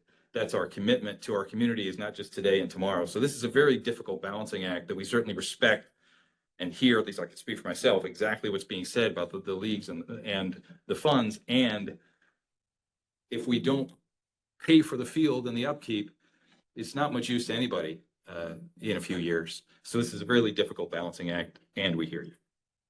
I want to say thank you to Dr. Silvers for a nice meeting we had this week. Thank you for the time and updating me on a bunch of events. I did have a question. We did not hear Noemi's comments about the EV charging. I wondered if you would talk about that a little bit in your presentation, Dr. Silvers, and also wondering where that is relative to the IRA money and the reimbursement of something like 3.5 million, and if we've qualified and where we are in that status. And that's it for me. Thank you, Richard. Going to give some time to Noemi as she's coming to the podium to address that question. So happy to report that all EV chargers are online. They're all operable. In terms of the IRA, the district, specifically Sean, has been working with Earl with, what's the company? Jones Hall, thank you. On the reimbursement, it's a long process of a lot of tax forms that have to be prepared. We unfortunately have not been given the final amount that we're eligible for because they're still trying to see how they can make it increase. So I have been pushing SiteLogic to feed them as much information as possible to help with that number. They asked for a lot of information from us. We immediately provided everything that they wanted. So it's just a matter of, and I know you met with them earlier last week. SiteLogic? With Earl with Jones Hall. Is SiteLogic still responsive? Oh, they are, absolutely. So we basically completed, so back in November, we had to file an extension for the actual like tax filing with the IRS, just because all the information wasn't available. And I know a number of districts who are kind of in the same queue did the same thing. So we just recently completed the submission packet through IRS. It didn't have like any actual amounts or anything, any of the actual credits that we're applying for. It was more like informational, just kind of getting a lot of our general information. Establishing the account. Properties. I'm just pleased that, well, not just pleased, but I'm pleased that we're moving forward. Oh, absolutely. Absolutely. Unfortunately, it just seems to be a slow process because it involves the IRS and there's a lot of steps that have to be met and a lot of documents that have to be provided. So they're not making it easy. And unfortunately, it's not a program that a lot of people have experience with, including the IRS. So I think that's what's delaying the process, but everyone's moving. And again, we're just trying to maximize that dollar amount. Unfortunately, I don't know what that is just yet. And not to elongate this, but back to the EVs, EV chargers, are the teachers aware? Are they? Yes, we just sent out communication to all staff basically letting them know that the chargers are free to use for up to 4 hours during like normal Staff school only. hours, staff only. That's correct. And so we basically, we kind of compiled like a one-page form where we're just obtaining just kind of general information from the employee, make, model, license plate number, things of that nature. We just kind of included some language in there to the usage of the chargers. So that did go out earlier this week. Thank you, Sean. Here may have already tried that and it works. Yes. You think? We don't. I saw, Yeah, I so- yeah. With my son and I saw a community member plug into it. Got electricity. It looked like, I don't know, everybody left his car there, so we need to have a norm on some charging. It wasn't me, I swear. So the It's lovely. Well, thank you all, and Dr. Sue was doing an excellent job of leveraging and delegating. Well done on that. Thank you, Noemi. Thank you, Neil. Next, we're going to go to Rebecca. Thanks, Roger. I want to acknowledge that last week was School Counselor Week. Just want to recognize again what a critical role our social emotional learning plays as a part of the curriculum within Wiseburn. And you saw it in the LCAP, but it is something that's that I just feel like we have to continue to uplift in these times, with even some of the comments from the public today about the things that we're facing, you know, as a country, as a state, as a locality. Our social emotional learning and what the role of our counselors is more critical to me than ever. These counselors provide that critical mental health services as well as the resources for our students and families. And, you know, thank you to Dr. Ingram for continuing to help us build that culture of belonging within our schools. Alongside these counselors, and of course, you know, the rest of our team, the care team, at each of our sites. Just would be remiss without saying that. I look forward to reviewing the board policy on how we address immigration enforcement within our schools. I know was a law that was passed last year that we need to make sure that we're in line with, and that we've adopted that policy. So I'm looking forward to being able to review and adopt that policy soon. I also wanted to acknowledge that aviation had their open house last night. Unfortunately, I was not able to attend, which my son was very mad at me about. Told him I would figure out a time to go to his classroom. But just want to acknowledge all of the hard work that has gone into just the first half of the year at the school. I know I've seen, you know, had the opportunity to be in my son's classroom there. And I know all of the teachers have been working really hard, and the students have been as well on so many projects, and getting to show them off to the community is such an important part. So I also hope that we'll continue to let the board know when the open houses are in the future, when my son's calling me now. And then the last thing I just want to say, Neil, in the fee schedule that is in our agenda to adopt, it does differentiate between our school, between things like AYSO and our Little Leagues and outside in terms of the rate that we are proposing to charge them. So, and I think that is, and families are supported and engaged. Okay. We just had a drop for a second. Okay. And in any case, I'm grateful to Dr. Silvers and Sean and everyone else who worked on revising the fee schedule since the recreation committee meeting. And I know we'll talk about it later on the agenda in terms of adopting it and all of that sort of thing. But I think that, like I said, really do believe that that our highest priority is to make sure that the community, the immediate Wiseburn community, district-wide, right, has the opportunity to use those fields along with our schools, and that any, you know, no one is looking to profit off of our families. We're trying to make sure that we pay for our investment, that we continue to maintain that investment, while also providing a wonderful space for our folks to be able to use. So that's it for me. Thank you. Thank you, Rebecca. Next, we'll go to my right, Michelle. you. I just wanted to say thank you for those of the community that gave public comments. Thank you for engaging with the process. It is so important that we hear your voices, and I really do truly appreciate that. You know, that's exactly, you know, we heard from teachers and parents and spoke very, very eloquently about what you care about the most, and it is not lost on us, and thank you for the engagement.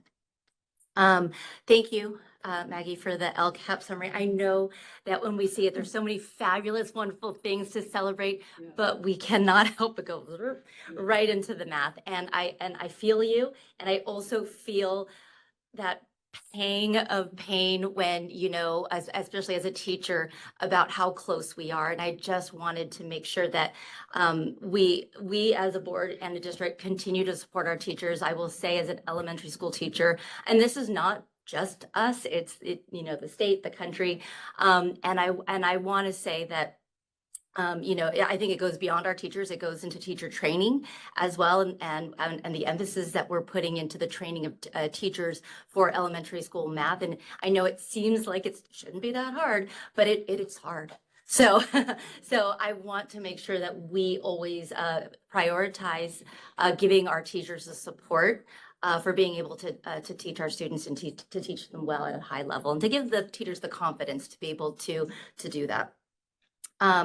I was busy between the meetings. Got to go to the WEF bingo night. They had over 70 attendees, and it looked like they were having a ton of fun. So thank you for the community for coming out. I got to hang out with Mrs. Dyroff for a second there. And it looked like a lot of fun. So I appreciate the community coming out to support. I believe that night was for STEM, correct? I believe that was what they were supporting, or like kind of emphasizing. And then beyond that, got to be a part of the community conversation that was co-hosted by the district, by WEF, by Da Vinci Schools, and was really interesting for me. I got to wear both hats of both Wiseburn board member as well as a parent, and to be able to talk to parents and have conversations about what's to come. And it was just a night full of pride and being able to share how amazing these kids, as they come through our district and onto Da Vinci Schools, which again are Wiseburn schools, how fun it is, number one, to see them go through, and how much pride we take in them and what we're able to give them. So thank you. Those were really, really fun events for me, and I appreciate being able to be a part of them. And you were a lovely hostess. Thanks. Thank you for your comments, Michelle. Nelson? Thank you, Roger. I also wanted to just take a moment to thank the teachers and the community members that came before the board tonight and sharing your comments. You know, we are listening. Obviously, I can't speak to the subject matter, but what I can say is when you come before the board and you share your comments, collectively, we become a stronger school community. So I just want to say thank you for that. As many of you know, I grew up here in the Wiseburn community and participated in both organizations, AYSO and Little League. So I understand that both organizations are an integral part of our community. And I agree with both of my colleagues, Neil and Rebecca. And you know, I haven't had a conversation. I'm just back. I haven't had a conversation with Roger and Michelle, but we're not seeking a profit. We're seeking to first and foremost make sure that those fields are available to AYSO, to our Little Leagues, and to our community first and foremost. Obviously, first and foremost is our students, but right thereafter comes our community. So if we need to revisit that, we'll take a look at those rates as well. I'm glad that we have some parameters in there to help our community, but certainly the intent is for our community to use those fields. So we'll certainly take a look at that. Thank you. Thank you, Nelson. All right. First and foremost, I wanted to say thank you to everybody that came and provided comments. Please always know that you are always welcome. Unfortunately, with the Brown Act, we can't comment on those items, so we can't have a dialogue or a conversation because it's not an agenda item. But for us, we're also community members just like you, and we really value your input. So thank you, everyone, for coming and voicing their comments and concerns. Sometimes we may be unaware of an item, and you help us to actually bring those things to the forefront. So again, you're always welcome to come to before the board and give us your comments. I do want to share a couple of things. This, actually last week, Blake and I, Dr. Silvers and I had an opportunity to go to the School Services of California presentation on the governor's budget in Garden Grove. Not a lot of great news there, but Sean, I'm not going to steal your thunder in case you had an update later. I'll let you do that. But unfortunately, the state is looking at deficits for many years to come, actually. I believe based on the notes that they shared, for 2025-28, they're looking at a $22 billion deficit. When I say they, us, California, $45 billion deficit in 28-29. So some challenging times are ahead of us. I think this is also indicative of just where we're at in our economy. So as we move forward, we're definitely going to be working together with all of our teachers, our classified staff, everyone, to make sure that we can make the best decisions so that we can move forward. One thing that I also want to share is the AXA Region 14 has actually selected our very own Dr. Blake Silvers as Superintendent of the Year. So I want to say congratulations, Dr. Silvers, for being selected as the Region 14 Superintendent of the Year.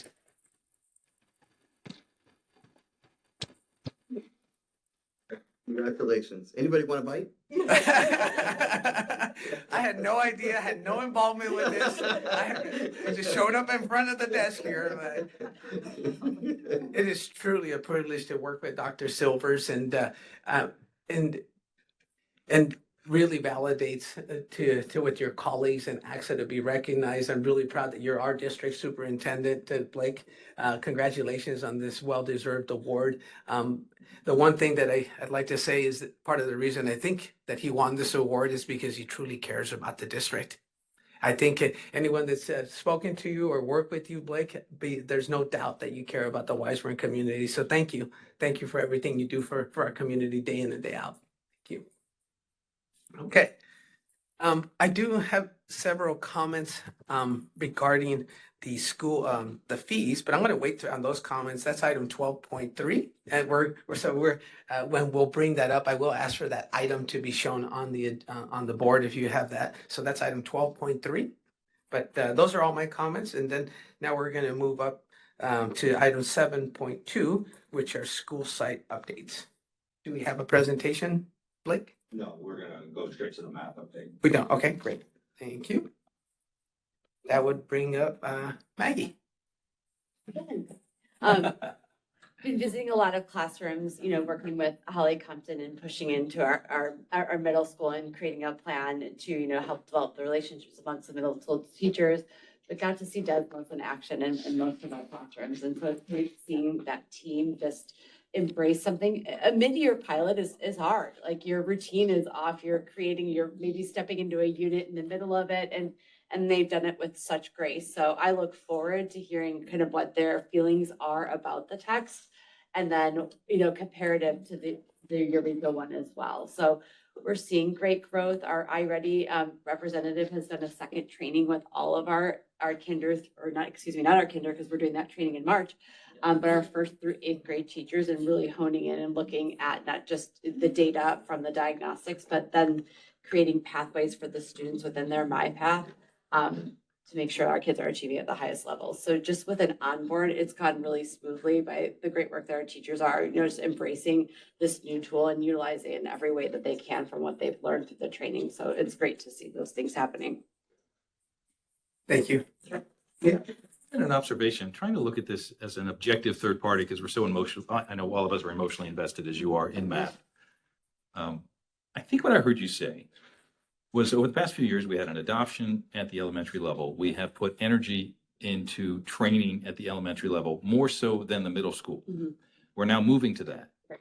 When you look at those numbers on the differentiation among the district, the middle school had the least advance. Mm-hmm. In fact, where there was significant advancement in the elementary. And I'm wondering if we had bifurcated those and just looked at the elementary where the energy has gone, if we wouldn't have seen not 11th, but significantly better. And I'm just wondering if we're actually more on the right path than we're giving ourselves credit for. I agree. And I don't know if that's an accurate observation. No, I completely agree with you. I mean, with the largest population school there being, and every kid at the school assesses. So, I mean, it's the entire population.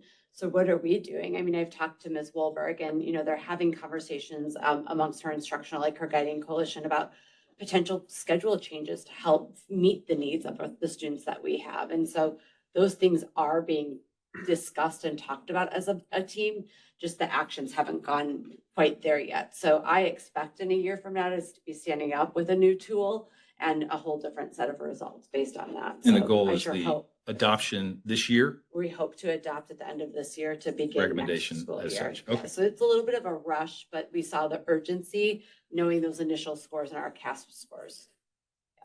And I think the only other item I might add to that, and I think that Blake and I have had that conversation in the past, is we're on the right path. We also have to be patient. It takes time. And I think with that's, you know, we got the foundation, we're on the right path, we're implementing now at the middle school, but it's not gonna happen overnight. The results are gonna take a little bit of time before we start seeing the fruition of that work, so. Thank you. Next, we're going to go to section 7.4, which are district leadership reports. And I'll start on my left-hand side here. Sean? Absolutely. I will provide a update regarding the January governor's budget proposal for the fiscal year 26-27. Hopefully your perspective is different from Roger's. Hopefully you heard something different.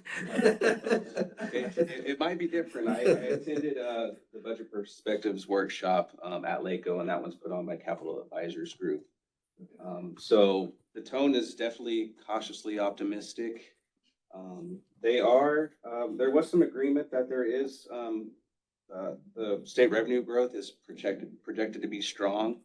The Department of Finance, which is kind of under the governor's purview or perspective, and the Legislative Analyst Office, which is an independent body, both have kind of come to agreement on that. However, the actual amount that they're both kind of projecting for state revenue, there's a pretty large discrepancy there. So we believe as of the May revise, there will be kind of more of a convergence or kind of reconciliation as to those two bodies kind of aligning as to what they think that amount will be.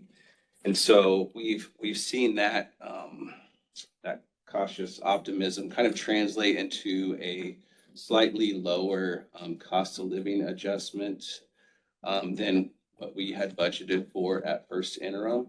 First interim for fiscal year 26-27, we had budgeted for a cost of living adjustment of 3.02%. And now the projection is coming in at 2.41%.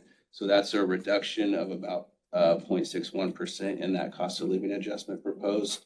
And so when you look at the district's LCFF funding formula, and we kind of run that slightly lower COLA through, it looks like on average, it would be about a reduction of about $180,000 in total LCFF revenue. So that's kind of the cautiously optimistic piece there. There are some highlights though on the proposals for some additional one-time funds coming through. The Student Support and Professional Development Block Grant, which we received funding for this year as well. They are proposing $2.8 billion in total for that one-time grant in 26-27. And so when we kind of do some math on that, it looks like it could be roughly about $1.2 million in additional one-time revenue to the district. In addition, they are talking about recertifying the Learning Recovery Emergency Block Grant at about $757 million statewide. And if that one-time funding source was to materialize there, that would represent the final payment of that particular funding source. And so a rough estimate of that dollar amount is about $325,000 for the LREBG block grant. The cost of living adjustment, they are applying that to some of the kind of standard categorical programs that are funded at the state level. School nutrition, they're still continuing to fund and have a slight increase there for the universal meals. That's slightly reduced just based on overall number of meals served estimates, but they're still fully funding. We're fully, that was my next question. Are we fully funding our Yes. meals? That's fantastic. Yes, wonderful program. I'm glad we did that. There is a proposal to add some additional funding to the AB 602, which is our special ed funding source. They're looking to kind of equalize the funding that flows through our SELPA. The base rate, they're looking to increase that to about $999 per ADA, which is a pretty significant increase. So we're hoping that amount materializes. I'll just note that given that increase, it's still obviously when you add in the federal dollars, doesn't fully fund or account for the continued increasing cost for special education. So there still is that pretty significant local contribution that's required to fully fund our SPED program. Those are some of the highlights. There's still just general kind of uncertainty in regards to the federal backdrop. So we're obviously keeping a close eye there for any kind of pending updates, see how that materializes. I think that's kind of the gist or highlight of how the proposal's impacting the education side of the budget. And one, just as, we talked about this past, that was any mention made of the movement from ADA to enrollment? That's still, it hasn't been a part of the conversation. They do like to throw that around, but I just. Nothing. Yeah, I don't see it. Just, there's a lot of discussion, but not movement. So, thank you. Kim, any update to this meeting? No? Okay. Maggie, any remaining thoughts? Oh, great. A pretty big day on, I keep saying 2-2, it was the big, professional development day with our teachers, in which we did our second mini conference. And it was just a wonderful day for our teachers to gather together by grade level spans. So in our day, we had 3 sessions. And so there were 3 90-minute sessions, one in which every teacher attended, which was on, it was called Our Story, Reimagining Our Report Card. So just coming to a consensus of where we are at with the design team, and then kind of some next steps moving forward. And then the other 2 sessions, our teachers got to choose what they wanted to go to. So we had iReady, who provided kind of next level training on how to use iReady in classrooms, to flow, like how to get into a flow with a lesson and how to get students into a flow of reaching their maximum capacity within the lessons that we perform. To working with our behavior specialists on the new behaviors that we're seeing being presented in our classroom and how we can address those, as a staff. So it was wonderful to provide that voice and choice for our teachers. And it seemed to be overall a very successful day. We did have a 30-minute healthy choice activity. So during that 30-minute span, our amazing Wiseburn Middle School's PE teachers set up the CrossFit gym. There was a whole CrossFit class happening. We had teachers all over the lawn reading books. We had movies being shown in the NPR for some screen time, and then over 75 teachers walking around the middle school outside, not showing anything but eagerness to get to the 3rd session. So it was just a wonderful culmination of a day. And so thank you to our teachers for just embracing everything and trying new things in their classrooms. Thank you. Dr. Ingram. Yes, my comments tonight are going to reflect Rebecca's actually. I wanted to shout out the counselors. As School Counselor Appreciation Week was last week, each day they support our students academically, socially, and emotionally, serving as trusted adults, problem solvers, advocates, and connectors to families. Their work strengthens our school climate, supports attendance and engagement, and ensures students feel safe, seen, and supported. So we are deeply grateful for their compassion, professionalism, and unwavering dedication to our students and our community. So wanted to make sure I acknowledge that tonight. Additionally, Board Policy 5145.13, our response to immigration enforcement. We were planning on bringing that to the board for the February 26th meeting. So we will ensure that we bring those updates to the board as soon as possible to ensure that we're in compliance. The policy is largely in compliance. We'll just be making a few changes with our language to make more explicit language around administrative versus judicial warrants, what are private versus public areas. Also strengthening language around voluntary cooperation.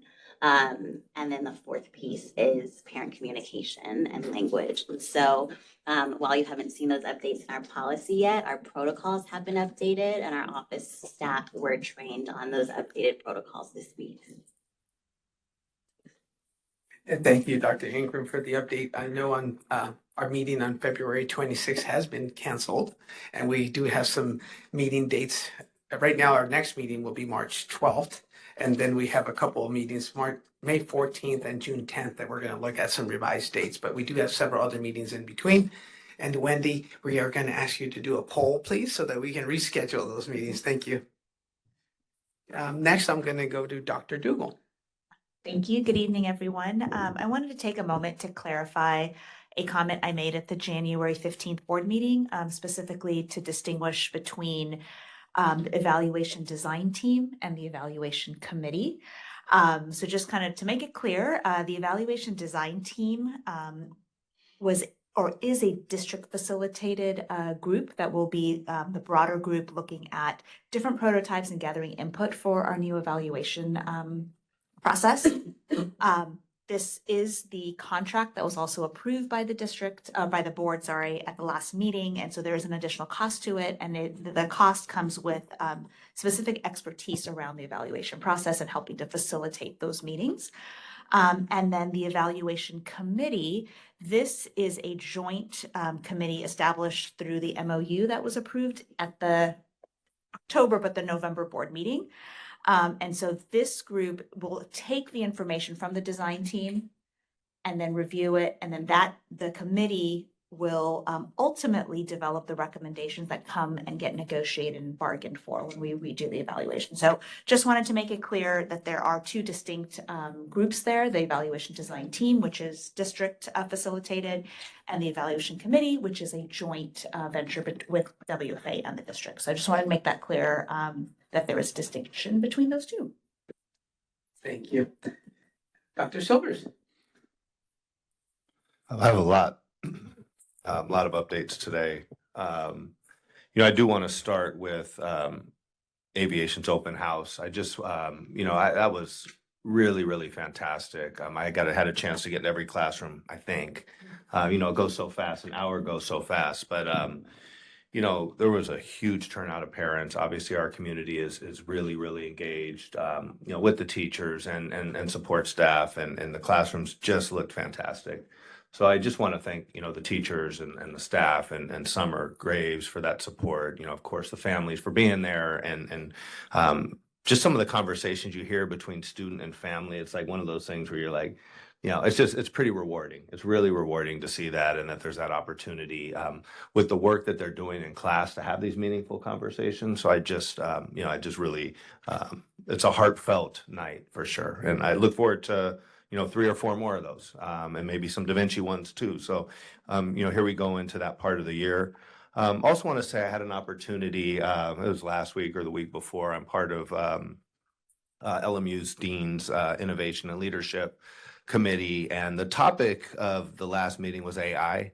And, really, obviously, I think the topic of a lot of conversations in education now are AI.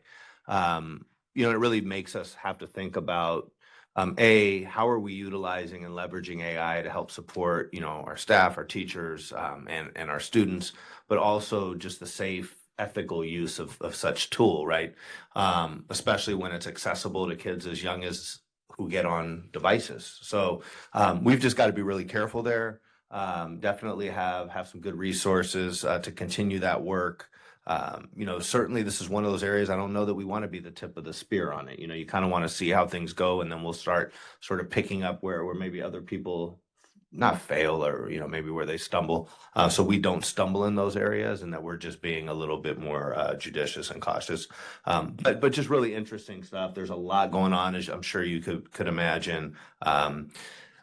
Day after, day before, that all runs into each other. Had a chance to join Michelle as well as the Da Vinci leadership to talk about Da Vinci. And, I think a lot of our young families may not have been had that opportunity to really understand the pathway TK to 12 plus. And, I think we understand it. We live it on a very, very regular basis, but it is a bit confusing, and just being able to get out there and share this information and be advocates for each other, I think is important as we see our students moving into those later stages of their education. We're also in school tour season, and so I just want to thank Dr. Ingram and her team and the principals, and the teachers, because we got a lot of people at these tours, especially at our at the grades, the transitional grades. So you're looking at your sixth grade. Obviously, the middle school is just packed. We had 120 people last night, 130 people last night at a tour. Del Air brings a big tour for our youngest grades. Holly Glen as well. Not as much for aviation because that's just more of a transition year. We get a sprinkling, but definitely it's tour season, and it's something that we're really excited about because it's really important to the district. Dr. Ingram shared, I did want to comment on the immigration policies, but I do want to say the problem is we actually have a timeline. This is an actual timeline that needs to be done before March 1.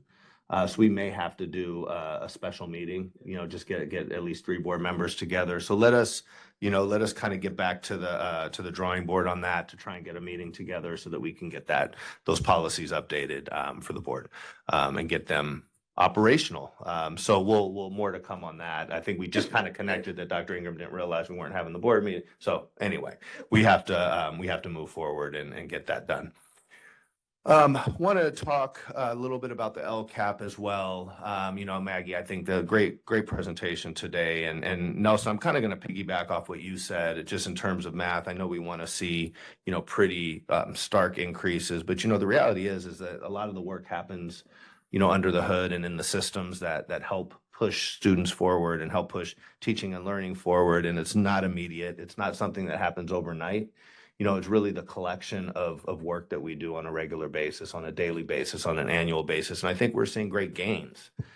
I see very, very, very energetic educators in classrooms teaching math, students that are engaged with math. I mean, when you look around open house, for instance, there is a ton of math on the wall.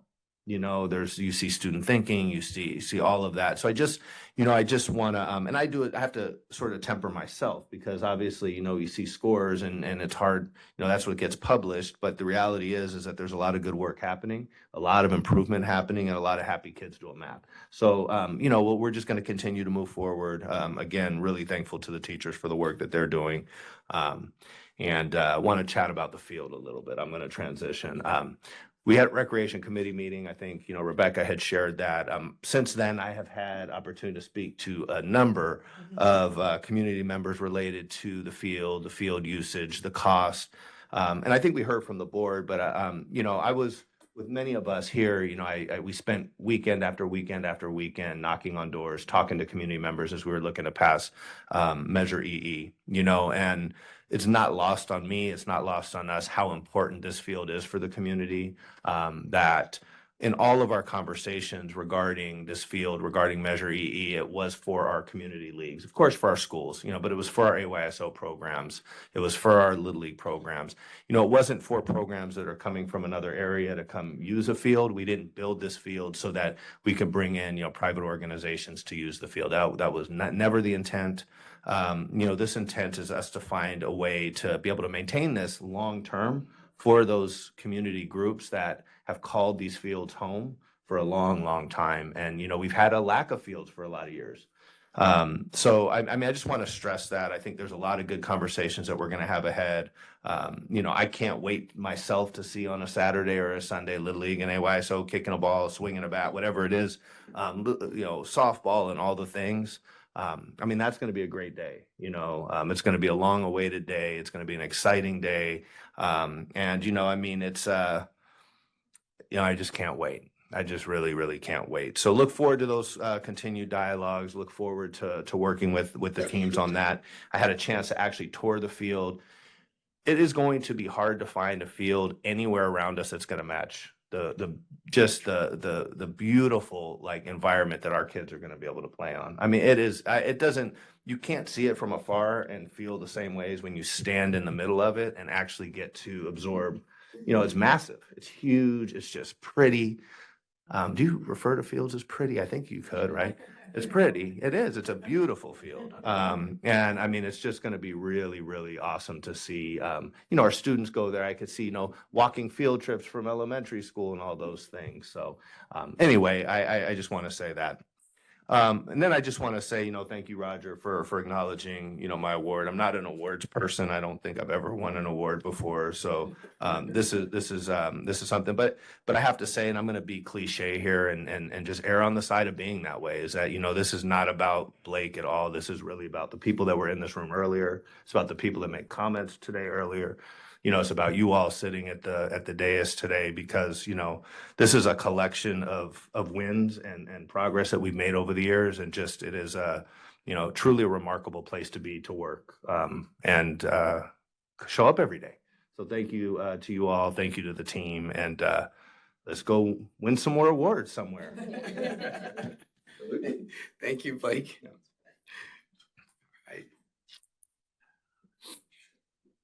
We are, for those following online, for the public, we are in section 8, item 8.1. Wendy, do we have any comments from the public on items that are on the agenda? Thank you. Next is section 9, consent items. Is there a motion to approve item 9.1, which will approve items 9.2 through 9.12? You have a motion? Motion. Is there a second? Michelle? Any comments or questions? One comment. Yes. I just want to highlight the 2 resolutions that are among the consent agenda, which will be the March celebrations for Women's History Month and Developmental Disabilities Awareness Month, just to make sure that folks see that we have adopted those resolutions. Thank you, Rebecca. Those are items 9.2 and 9.3. There's a motion and a second. All those in favor? Aye. Aye.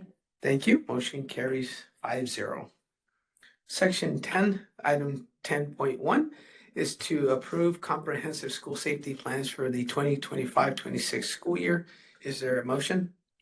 Motion with a comment? I have one too. Second. Neil? I defer to Dr. Silvers first. I know. You're probably going to say what I'm going to say, or somehow. So I'll just get to it first. Dr. Goldman did share that there are some discrepancies between the plans and the emergent, and that's really a product of having sort of done these unilaterally over the year, or just independently, I guess, over the years. We are in the process, and parts of these safety plans have been updated more uniformly. Our goal is absolutely by March 1, by this time of next year, they will be pretty much lockstep with each other. At least the emergency response procedures part. I mean, there's some goals that each school is going to work on themselves with their site council and so forth. But there are some updates that we can do to some of the more general procedures that are a bit different, and figure out what emergency response situations we actually should or have to include in the document itself. So more to come on that, but this is the culmination of quite a bit of work, and look forward to continuing to refine these as we move forward over the next few months, six months. Just to thank you. Echo what Dr. Silver said. I did notice that there were some inconsistencies. I don't think there's anything terribly material at this time. I'm comfortable approving these, and did point out to Dr. Silver some things we can get uniformity in these moving forward. So that's a win. That's it. Great, thank you. There's a motion and a second. All those in favor? Aye. Aye. Thank you. Motion carries 5-0. Item 10.2 is to approve a 3-year agreement with Tao Rosini. Is there a motion? You have a motion? A second? Second. Any comments or questions? Hearing none. All those in favor? Aye. Thank you. Motion carries 5-0. Item 10.3 is to approve change to compromise and release agreement. Is there a motion? So moved. Second. Michelle, Rebecca. Any comments or questions? Hearing none. All those in favor? Aye. Thank you. Motion also carries 5-0. Section 11 is action items for facilities.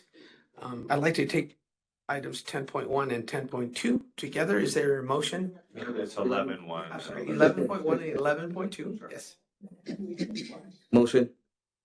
Nelson, is there a second? Rebecca? Any comments or questions? Thank you, Noemi, for the management of all this and her team. Excellent. Thank you. All those in favor? Aye. Thank you. Motion carries 5-0. Section 12, item 12.1 is to receive the audit report. Is there a motion? A motion. A second? Second. Michelle? Any comments or questions? Hearing none. All those in favor? Aye. Thank you. Item carries 5-0. 12.2 is to approve a master agreement with Ed Theory. Is there a motion? So moved. Michelle? Neil? Any comments or questions? Hearing none. All those in favor? Aye. Aye. Thank you. Motion carries 5-0.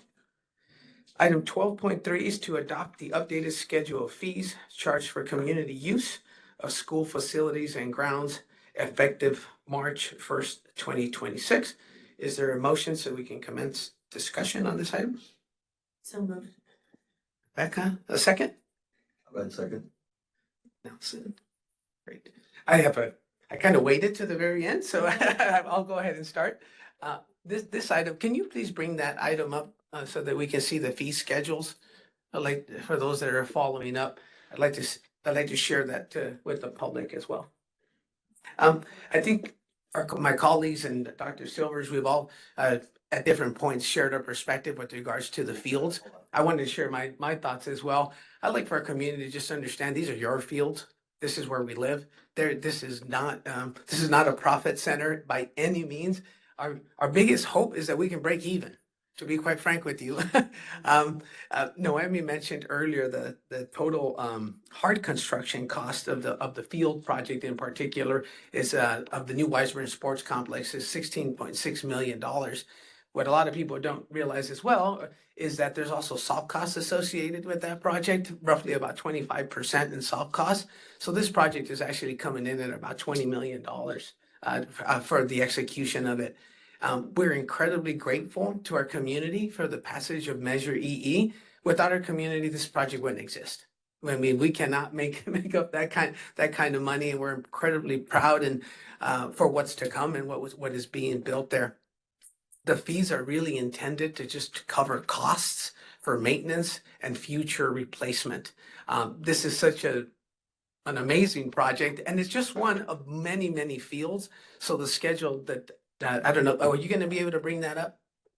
I have no idea what's going on. Wendy's trying to work on it. Oh, okay. Meaning you can't do it? Is that what you're saying, Jim? We don't know how to It's do it. we're Making just her gonna switch presenter it. and it's not showing full screen, so. Okay.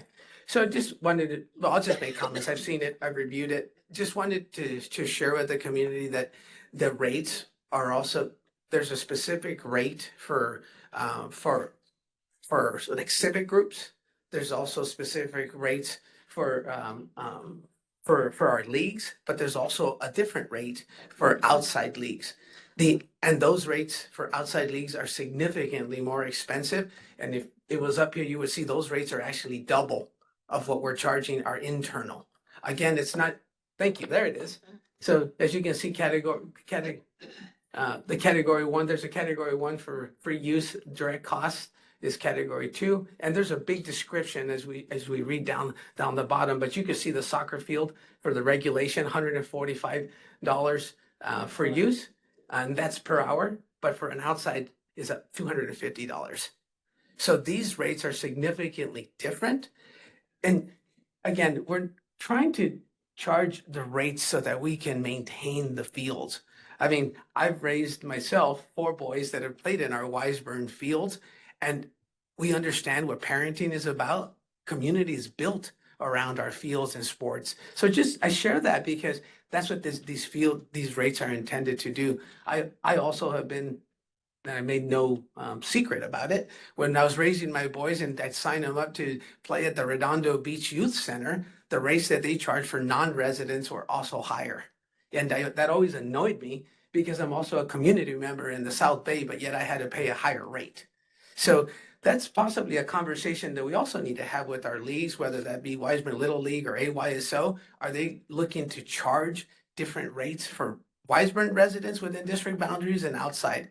That is something that the leagues handle in terms of their rates. We set up uniform rates for our different groups, but the leagues also need to look at these rates and factor that into their process for what rates they're going to charge for Wiseburn community members and outside. And I would not be opposed to have those rates differently because the surrounding cities in here in the South Bay also have different rates for our district and our district boundaries. So I wanted to share those thoughts because I think it's important for people to understand or share my perspective on it. We're not trying to make a profit on this item. These are your fields for school district and community use. And we're just looking to make sure that we have some funds in the future for our replacement. Anything different, that's not coming from this board. So with that said, I'd like to open it up to any further comments. Yeah, thank you. So I just reiterate what I said in my opening remarks about the idea that I want to make sure that the students and families that are within our schools, whether are able to use these fields. And I know I've had conversations with folks from Little League and from other reps since the recreation committee meeting about figuring out if there's a way for us to do some sort of like seasonal rates. So these are like the basic rates, right, for the flat fee for the hour. But I think that I would encourage the district to continue to have conversations with the leagues about, figuring out if there's like a bulk rate for the season, that not necessarily providing a discount or that sort of thing, but just to be mindful of the fact, and I think especially in year 1, as we figure out exactly what the cost, and 2, and maybe even 3, what the costs of the field are to operate. We don't quite have all of that yet, right? We don't know what sort of wear and tear is going to require additional maintenance that we hadn't planned on, or maybe is wearing better than we thought it would, and things like that. So I want us to also be flexible in thinking and creative in how we think about structuring these fees sort of going forward, and like not being super rigid about this, especially as we're all bringing this field online, bringing this complex online, and just thinking about the ideas of we don't know what the Little League or AYSO is going to be doing in terms of raising revenue for themselves from like the snack stand now that it's bigger and badder, right? Like we don't know what they're going to be able to do with expanded playing capacity of like teams, because we'll have more fields across the district, right? So I just want us to be thinking about that. I think also because seasons are like starting now and will be over the next year. How do we help them also to like ramp up to this new structure, because we haven't necessarily been charging in this way because we haven't had fields that have required us to do that. So I just want to throw those thoughts out there as we consider this. I think this is a good starting point, and I would encourage us to be as flexible as possible as we consider all of the factors that are just unknown at this point, because the field, we haven't even had the ribbon cutting yet. We just don't know, like the cost for the Musco lights, that is like the hard cost for turning them on for an hour. Like it seems ridiculous, but like that is the truth. To turn one of those lights on, not even like all of them, right? It's not to light the entire complex, it's to light like one of those darn things. So I think that's it's going to be an adjustment for everybody, and just want to reiterate that like my position is that we should be working with our leagues, especially the ones that are resident to the district, the entire district, whether the kids are permit kids or live here or whatever, if they're playing in our leagues that are our home leagues, we should be working with those leagues to make sure that we have that we're getting them on the field and making the fields be used. Because I also would hate to see those fields sit empty because people can't afford to play on them, you know. So that's yeah. Just an observation about our costs and our solar panels. The irony is we can generate all this energy with solar panels, and then we have no storage when the lights would be needed. I'm wondering if this changes our equation at all for batteries. We have battery storage. I mean, but does it? It's not tied into this system. Yeah, can we, that's what I'm wondering, does it give us an opportunity to tie in that would be a great offset? Maybe, no, I mean, let me check into that. You can check, I can tell you it's not sufficient, and it's certainly, it would require a different evaluation for the sports complex, because right now the battery backup system that we have is for Weisberg Middle School and its systems. And it's not to be up and running for a long, it's more for emergency operations. I know that's what is originally intended, but I'm just Correct. wondering We if there's can an opportunity to certainly- get creative right, we here. can certainly explore Yeah. what it would take to add the sports complex. Battery storage is pretty expensive as well. It is Oh, very expensive, but Very so are lights. Yeah, we'd have to do it research in terms of. I'm just curious to explore opportunities. Yeah. Are there any other comments on this topic? Yes. 12.3? So I do have a quick comment here. Unfortunately, I missed the sports rec committee, so if there was any information shared there, I missed that. My understanding is, and I'm not 100% sure, but I think both organizations contributed some kind of fee to the district. But I think it wasn't like based on a schedule like this on an hourly basis. It was probably a lump sum at the end of the year or something. What we have not looked at, or I have not heard, is what is that impact to both organizations? Because this, we have a hourly price that I think it was mentioned earlier that is aligned with the surrounding districts and typically what they charge. But it would be concerning if the impact is pretty significant to our organizations that are the fabric of our community, and if this is not sustainable for them, it would be, I think, not seeing our kids play in our own fields would be disastrous in my opinion. So what I would as a possible suggestion is give Blake a little bit of authority here to engage the little leagues, because we have to have some kind of base of what they were contributing and what is that difference today, and perhaps the challenge is the impact right now. The impact is, this is a pretty significant impact immediate. Maybe we can gradually increase that or gradually come to a consensus where it works out. I think Neil and Roger, you've said it is a balancing act. This is not, we do have to, at the end of the day, maintain this, and we want to upkeep it for the community. So we're not seeking to make a profit on this, but perhaps there's a way to give Blake some authority that can give some flexibility here initially to these organizations, and maybe we can work something out so it's not like 100% impact to them, right? So just my thought without really knowing much about this, I unfortunately missed the meeting, but that would be just one suggestion that maybe we can work out. So I don't know anything about baseball. I do not have kids that play baseball, nor have I ever. I guess my question would be, now that we have these amazing fields that our kids can play, is that a draw, right?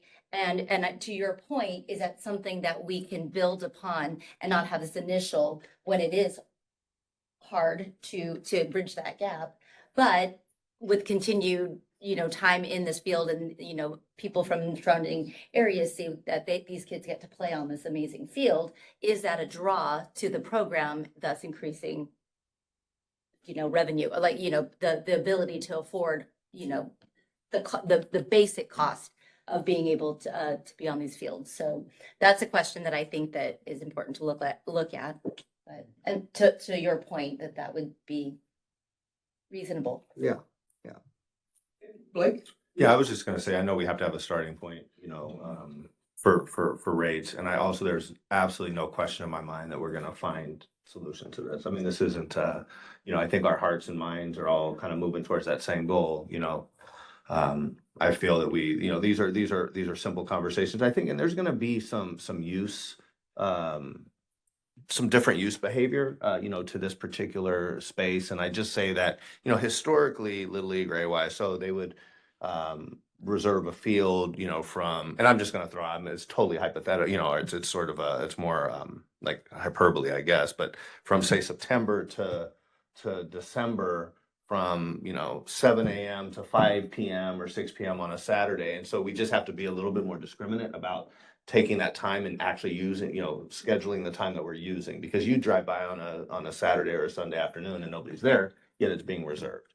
That's time that then we could afford, put another team there theoretically, charge a higher rate, and then offset some of the costs for our local league. So I think there's a bit of a balancing act here that we have to do. And maybe it's wrong. I mean, I don't know, maybe it is used every day, all day, every hour, but then certainly that's just a conversation we would want to have. And we've had a real, I guess, productive history with AYSO in a lump sum arrangement that this board has approved at $40,000 a year for the Del Air field, the turf field there that's close to needing replacement. So that's just definitely something that's in our wheelhouse. These are conversations that will be good, positive, productive, and absolutely successful conversations, no question. All right, there's a motion and a second. I'll go ahead and call the question. All those in favor? Aye. Aye. Thank you. Motion carries 5-0.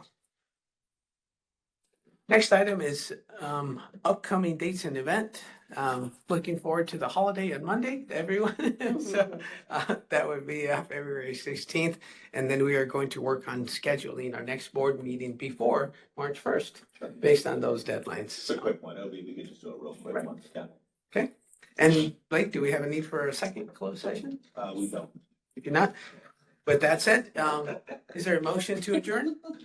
Your motion? Second. We have 4 first and all those in favor? Aye. Thank you.